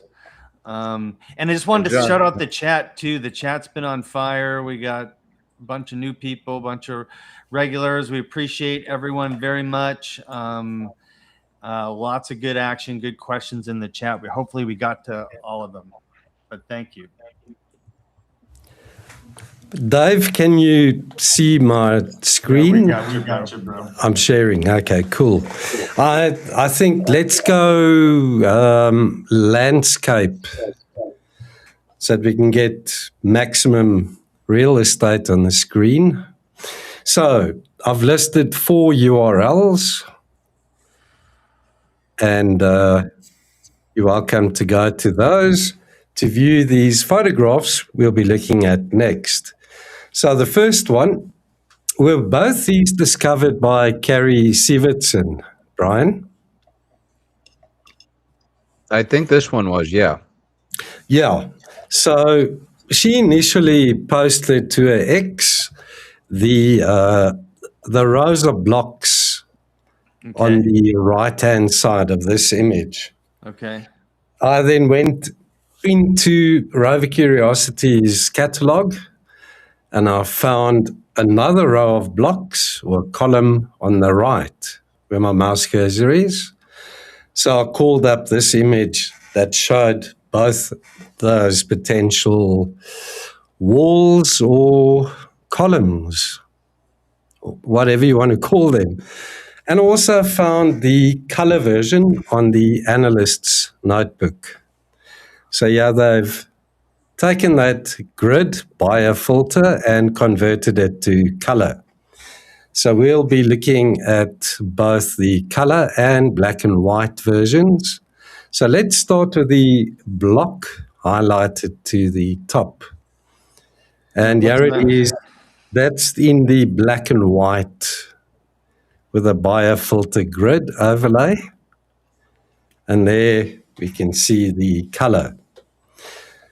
So what strikes me is the huge rectangular block made up of these smaller, if you'd call them bricks. It looks like brickwork. And what's interesting about this terrain is the presence of one or more of these small little bricks visible over there to the top right where my mouse cursor is. And then typically there's a lot of these layers of what look like shards or broken off layers. Very random. But these things stick out like they totally don't belong there. Then on the left, there's the black and white, and then the color. Yeah, in the foreground, you can see more of these smaller brick-like parts in layers. And then there to the back, it looks like we've got a large rectangular structure where only the right-hand part and the bottom part show the straight sides with this potential brick-like work. The top of the rectangle seems to be hollowed out, maybe erosion, maybe an impact, but it looks like a rectangular structure made of these smaller bricks. Also totally destroyed in Mars's distant past. So the question is, what could we be looking at there? A potential ruin or just natural geological processes? So you can see the bigger picture. We've got these random like slates of rocks, layers, and they sort of broken off on the edges randomly and then clumped together in these rows. We've got these blocks arranged in nice rows. So what do you guys think? They're both really weird. I'll give them that. The one on the left intrigues me more than the one on the right, because it looks like could be a full structure back there. What size? Somebody asked about scale. What size are we talking that wall to be, you think? Okay, the larger bricks I would put at 30 centimeters in length. Okay. Yeah, so about I'm sorry, John. half a length of your forearm. The whole block is only 30 centimeters? No, the little bricks. The little bricks, yeah. Little spaces, yeah. So it's a few feet high. Yeah, but it looks like it could have like it could be buried. There could be more buried underneath there.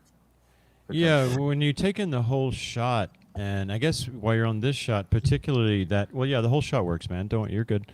The whole shot. So when I see all the pieces, I've got the big piece on the left, the fairly big chunk of what seems to be the same material on the right. Down center, again, I have seemingly sort of that same stuff. Now in the middle, I have what appears to be a shelf almost. I can see see how it points out, and you can see a shadow casting below it, and it looks like that chunk fell off it, right?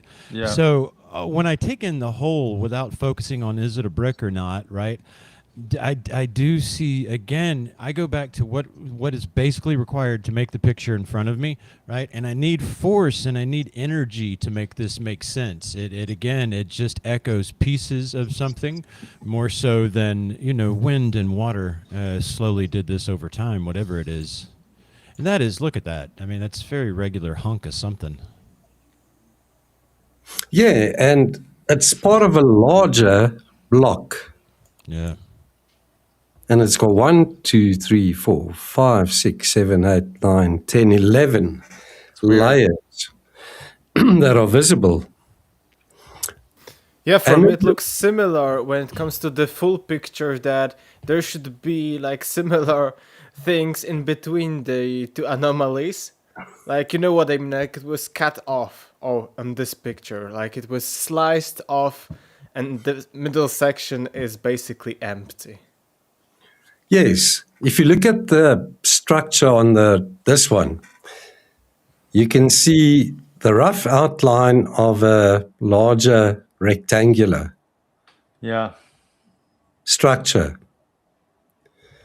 Almost looks like a circular depression in the middle there. Yes. Yeah, okay. Yeah, like there was a bomb in there and it exploded, made a hole, and separated the wall. And it could have fallen piece of it over here in the foreground and a piece over here to the right. I don't know. Maybe a tsunami, a wave of very strong flowing water could have separated the structure as well. Or structures. It goes back to so many of these you show us, Jean, is that it's not each in particular one. It's when I look at each in particular one with the knowledge you've given me and all the other pictures in my head, that this does become something. I mean, it just pieces. Yes, this is another one of those. Who knows what happened? This one to me, when I first started looking at this, I was leaning on the side of geology because we see layered rock compositions. We're looking at a cliffside, let's just say, we can sometimes see layers of rocks, right? The layering. Where I started getting a little hung up on is that we're also seeing these vertical cracks here, which gives it this brick-like formation. So we would need a geologist to say, oh yeah, that's normal. Maybe it is, maybe it isn't. But this one here, I had trouble with because I don't know how. I mean, this looks like a long rectangle. It's got a rectangular top, rectangular sides. Obviously, it's sort of tilted over, but then it has these edges, these corners. Everything about this just screams giant rectangular box, and that it's so distinct. These two big items here are distinct from the rest of the landscape here. They just don't fit. How does something jut out? Look at everything else. It has these irregular edges. There is no regularity to it, but these two things just look like building foundations. Yeah, the top right, this guy to me, it's very weird. It looks like it almost. I'm not saying it's fake. It looks fake. That's how weird it looks. Looks like a granola bar or something like that sitting there. Yeah, you know what I'm saying? Like So when I look at it, I'm like, I struggle to say that. I mean, I feel like it has to be a piece of something bigger that we're not seeing, but it's weird. Yeah, we Do you lack a think- lot of context in here because we don't know what that was. Was it a column, a part of a base? So there is no context. It has nothing around it to support a type of function that is clear, right? But it's undeniable that it deserves for sure that they grab the goddamn rover and go there and film it properly, which they don't. Yes. And what else is striking about this one is it's got a row of long bricks, and then on top of it, a row of shorter bricks. So it's like you're laying a brick this way, and then you're laying bricks on top of those at 90-degree angles. And then you go back to 0 degrees and you lay your bricks, and then you go 90 degrees and you lay your bricks. So you'll see long bricks and then short bricks, long bricks, short bricks. If you guys know what I mean, you're building like a staggered way. Right. I mean, That's even these, the walls. I mean, the bricks aren't necessarily, they don't necessarily have regularity among them.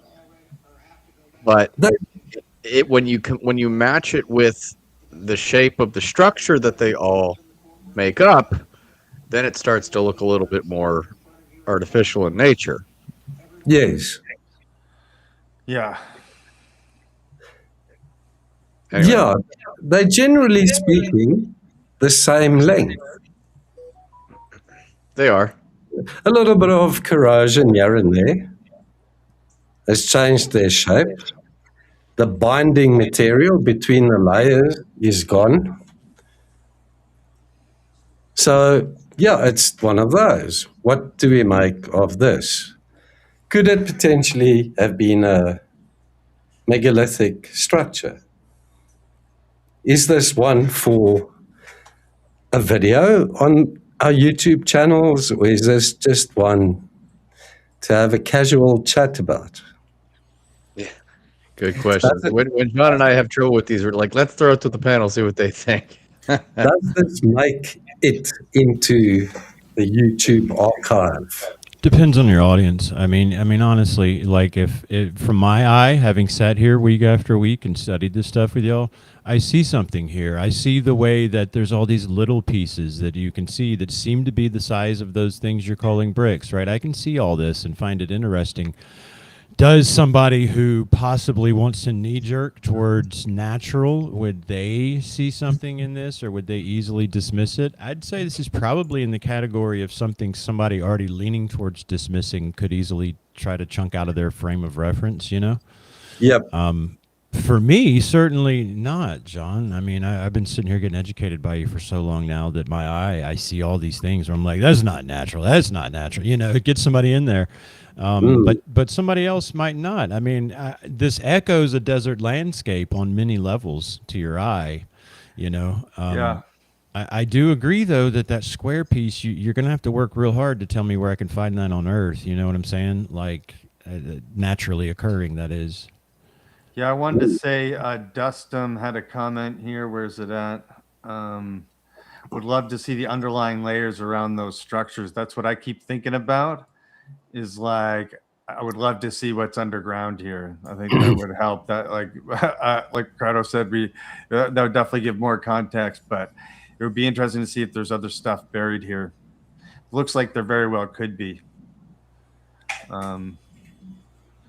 Yeah, Agreed. The inside, you see that it looks like a bowl. We don't know how that happened, but the inside doesn't show or doesn't appear to show the same type of construction we see outside, right? At least to me. So Yeah.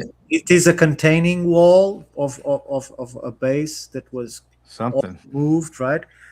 Because it doesn't seem that the interior is made of the same brick structure that we see on the edge. But my point here, in regarding your question, is to know if there is enough to make a full video out of. I think one of the things that I would do is try to look places on Earth with similar type of geology and then compare what is the closest we can get. And sometimes if we can't get any close, then it means that it can't be. It's a clear indication it can't be natural. So that's where I would start. But the problem is how much it is to say about this, what we are seeing, right? Because it's very hard to put context on.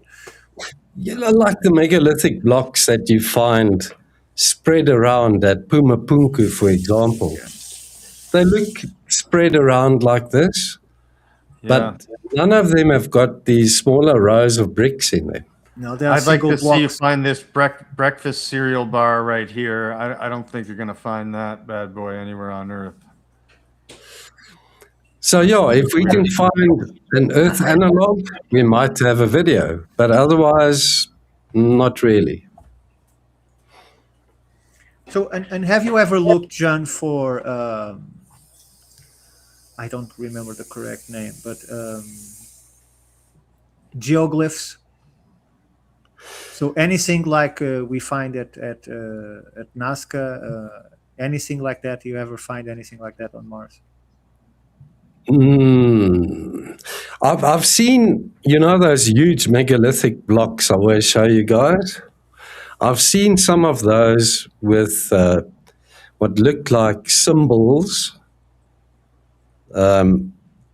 made on them using smaller boulders or rocks. Like I'd see a pattern of a triangle, a pattern of a circle, a pattern of a capital T, a symbol of a number 5. I see those types of depictions on these huge megaliths. Do they classify as glyphs? Those are more petroglyphs because they are Petroglyphs, yeah. No, glyphs, no, not in that sense. No, I mean like, so the face is a geoglyph, for instance. Even if it isn't a face, it is something on the crust of the Earth, right? So it's something huge. So geo comes from planet and so on. And Okay. Yeah. Okay. So that's why I was asking from satellite would be, if they are there, they wouldn't be hard to find unless NASA hides them. Yeah, look, I've shown you guys those rows of blocks photographed from orbit, where Dave compares it to Bimini Road. Remember those megalithic blocks that are still packed in rows, like this type of style. But now we're seeing smaller blocks photographed on the ground by the rover. So they aren't exactly the same, but they're also blocks still neatly next to one another in rows. Yeah, but how do you explain how broken it is? Because we can see there is between those two blocks closest to us, there is this flat slab that is all cracked. And in front of it, it's a piece of that slab that has cracked and fall down, and probably when the soil moved. But we have no data about great earthquakes on Mars capable of causing this kind of subsidence of the floor. These ground movements that we are seeing here are not compatible with the geological history of Mars in terms of earthquake activity. Yes. Would shock waves from huge explosions or tsunamis? Yeah, but that would take us 300 million years back. There would be nothing. I know, because everything I find on Mars is devastated. Everything's blown apart. Things are so far apart, it'll take you a lifetime to try and connect all the blocks. I don't know. It's like catastrophe after catastrophe after catastrophe struck the surface and caused all this devastation. But why it would cause a potential structure to break up like this, I've got no clue. I don't know how that would work. But if we think, for instance, let's just imagine that I'm right, and that the Yes. huge crater that exists exactly opposite on the planet to Mount Olympus and the 3 smaller volcanoes that are still bigger than the Everest are caused by this impact from the other side of the planet, a huge impact on the other side of the planet. That would cause Yes. tremendous movement of the surface, right? Because the interior was being projected and came out in the form of those volcanoes. It raised that huge, how you call a flat area that is very high? How you call that? That's Plateau. Plateau. Thank you very much. It caused See. that huge plateau, and then the gigantic volcano on it, and the 3 smaller ones in front of it. So, if that was the cause of those 3 volcanoes to came up, because science has no explanation how a smaller planet with smaller inner activity has the biggest volcanoes on the solar system that we know of. So, to me, an impact on the crater that we can see, a gigantic impact that we see on the other side of this would cause the soil to move and cause what we are seeing here. It could explain it, but otherwise I don't see how. And I can't put that 300 million years ago. I just can't. It's too far away back. Even considering the planet has a less grade of erosion than the Earth, it has now, but when this happened, obviously it has an atmosphere, it has an ocean, so the erosion won't be that different. Although the gravity was smaller, but the erosion wouldn't be that different. So I cannot put it 300 million years ago. I just can't. What would you put it at? 100,000 years? I would put it at most around the 300,000 mark. Yeah. Because that's when you see humans on Earth. That's when they start. Yeah. Yeah. It's interesting. Very, very interesting. So yeah, this is one for further research. We need to potentially find some of the sites to this on Earth and compare it to get some type of reference. Shall I hop on to the next one? Yeah, let's go to the next one. Okay, this is also from Carrie. And she highlighted something in the photograph there. And I zoomed in on it. And I can't quite see what she was talking about. Someone commented it looks like a worm. Do you know what they were talking about, Brian? Oh, well, first, before I say anything, what does the panel here see?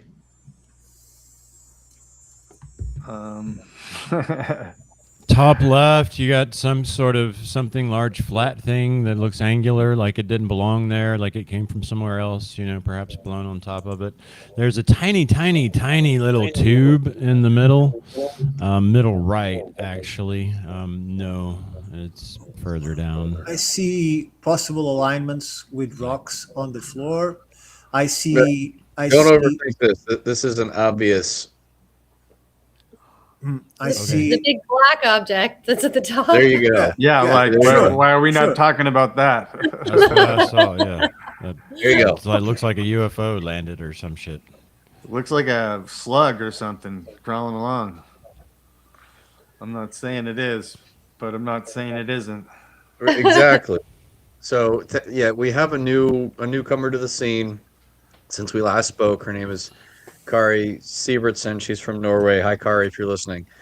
I haven't had a chance to yet meet with her over Zoom, but she's been pumping stuff out on her Twitter account on a daily basis, and just finding all sorts of stuff. And this was one that she found recently. I don't know what the heck to make of this. I don't know how to characterize it, but Spice Worm, that's funny. If it's just a rock, that's a funny looking rock. That's all I'm saying. Yeah. I don't know what it is. Well, I'm equally fascinated by the signs of water carving on the soil. Yes. Is this a zone that freezes or not? It's in Gale Crater. It's on the equator. Equator. Yes. So it shouldn't have ice, at least on the surface. Yeah.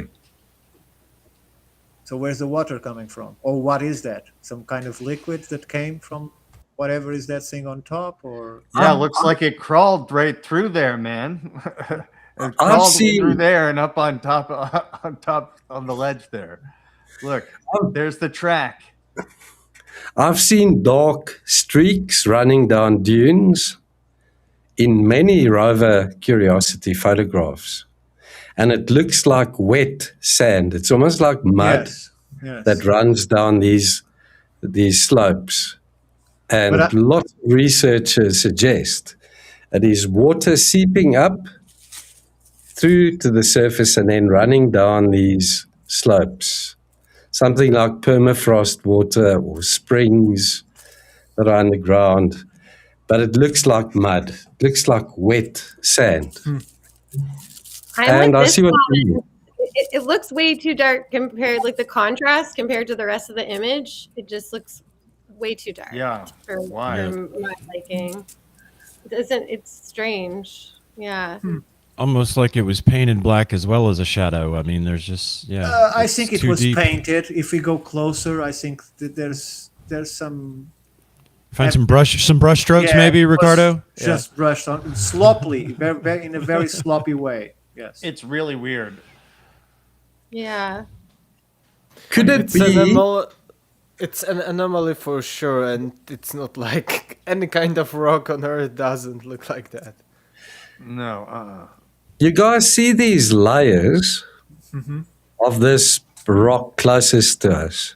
Yeah, it looks blacked Could out. that be one of those layers Is it that possible broke that off little and area is is lying blacked out? over this ridge? It's And really these are- rounded looking when you zoom in at it, isn't it? At the top right, and then even on both sides, it's very rounded. and Jason, can you see the thinning of the black? It's not the black doesn't end. I see. Oh, look, I see. You're The right. black yeah, doesn't yeah. end. It has a bleeding Yeah. around it, like exactly if you Like try it, to like the cover top is wrapping as well, Yeah. so it's kind of like it's curved on that side. So I and think then, that's a brush retouch I on see. that photo. I don't think we are watching any object that is actually there.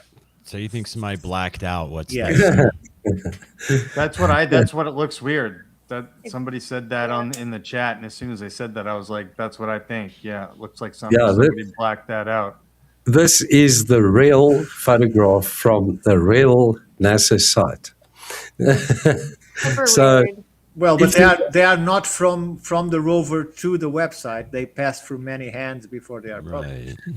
Filtering. This is Donna Hay whistleblower territory. Are you guys familiar with Donna Hay that used to work at NASA?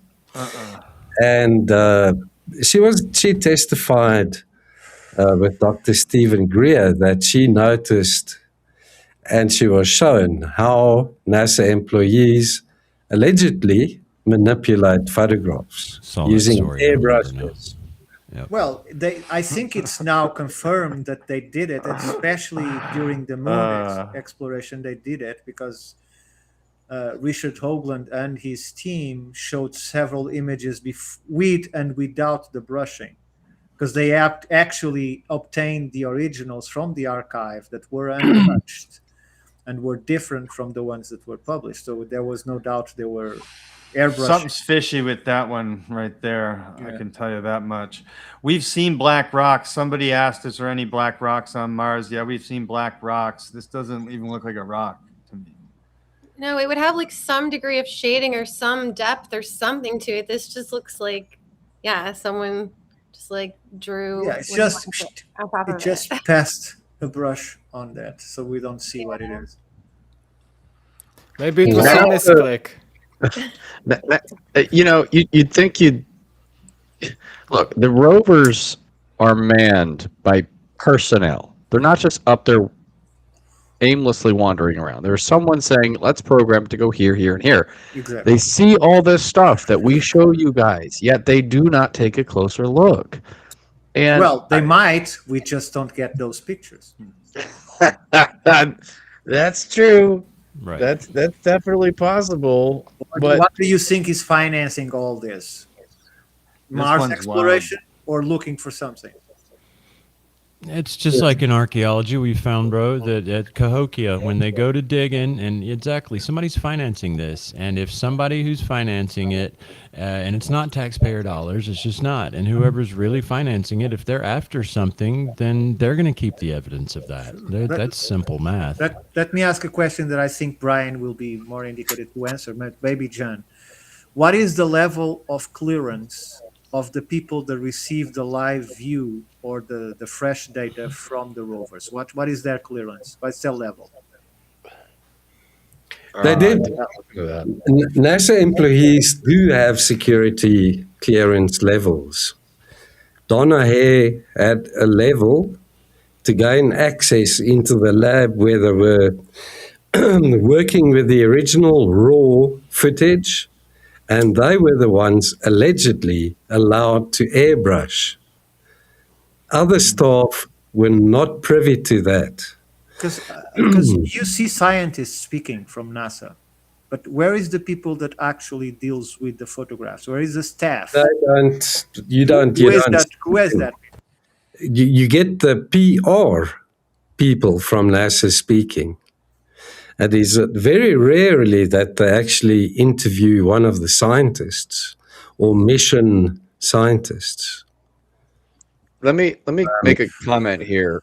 You guys remember the cylinder that we talked about, right? Yes. This perfectly smooth cylinder. Okay, I'm not going to tell me who told me this, but I know a credible scientist who is doing some research in the astrobiology community who has connections with the Curiosity rover team.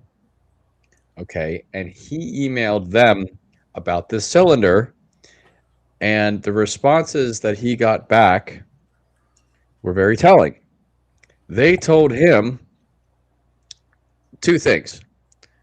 They said this cylinder image is fake. Which makes sense. They thought their own image was a faked image. That's number one. Number two, they said, well, if it's real, then someone must have hacked into our system and put it there. Put it there. Okay, this is the amount of cope the JPL technicians are dealing with. Okay, this is what they're doing. They don't believe their own stuff. They're not looking at this with a critical eye. They're probably good engineers, but no one's doing the work that we're doing here at JPL. Yeah, Brian, but that tells me that the day that the rover stumbles into, let's imagine, a UFO with beings coming out of it, they will just say, look, we were hacked and someone with AI created this to make this false story. Right? They even can give you the real footage and say it's fake. Just like when they presented the face, they said, look, wonderful trick of light and shadow. So anyway, guys, I think John's got one more image. I know we want to try to wrap this up because Dave's got some other stuff going on. I think, Brian, that's it. Oh, how many did we do? Did we do the bricks and then the strange worm? The worm, yeah. Yeah, Okay. Which other one did you ask me to do? I forget, so it's okay. Well, we are at 2 hours, 2 hours and a half. 2:30, yeah, 2.5. Not too shabby. We Thanks. got to talk to a legend.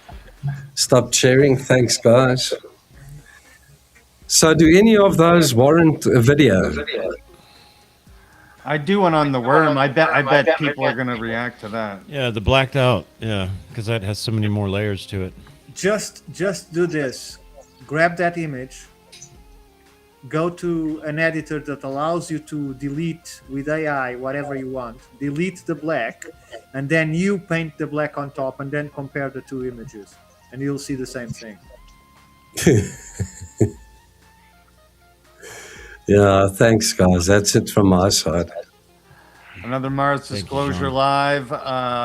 Megan, how was your night? Great. I was a little quieter than usual, but I was just taking it all in. You guys are brilliant. It's exciting to hear everybody's questions and all the conclusions the chat makes, and happy to be here. Yeah. Excellent. Thank you, We're Megan. happy you're here. We're happy everyone in the chat is here. Shout out to the chat. Ricardo, how cool was it to talk to Dr. John Brandenburg? Oh, it was awesome. I am very grateful for the opportunity. No, it's not someone you cross on the street. No. It's a privilege. Thank you. If you guys remember, right in the beginning, I was saying, let's get Dr. Brandenburg on. Yeah. He's like my mentor. Well, I guess that some compliment should be given to Brian also, because I think the contact comes from him, right? Oh, yes. Brian is the glue that sticks us all together. As Quite always, literally today, earning his workman's comp payment by yeah, what an the phone awesome up job. for us. Well done, Brian. You get to level up after this quest. So you're up a level. Roll a because, D20, make it good. Yeah, because that was clutch. Olek, any final words talking to Dr. John Brandenburg? Yeah, it was an honor to talk to him, and I really liked, all the knowledge. It was, amazing. Thank you, and as always, Anomalies, to think about new ones. So, thank you, guys. Outstanding. Yes. And thank you to everyone in the chat. Absolutely. Yeah, Before we go, we've been hopping all over the place in the chat. So before we go, just want to tease the video I've got coming out on Tuesday. I'm going to be highlighting one of Gary's finds. We talked about it recently. This pyramidal mound, which NASA has identified themselves as a pyramid, which proves, and I don't use that word lightly, that we're not just seeing things. This is not a case of pareidolia. This is a pyramid. Yeah. And NASA confirmed it was a pyramid, or that it's oh shit. that is how they title it. So I'm interpreting that, unless there are natural pyramidal mounds that have 4 equal flat sides and all the geometric regularity associated with man-made pyramids that I don't know about, well, I'm going to go ahead and say that we've got a bona fide NASA stamped guaranteed pyramid, whether they like it or not.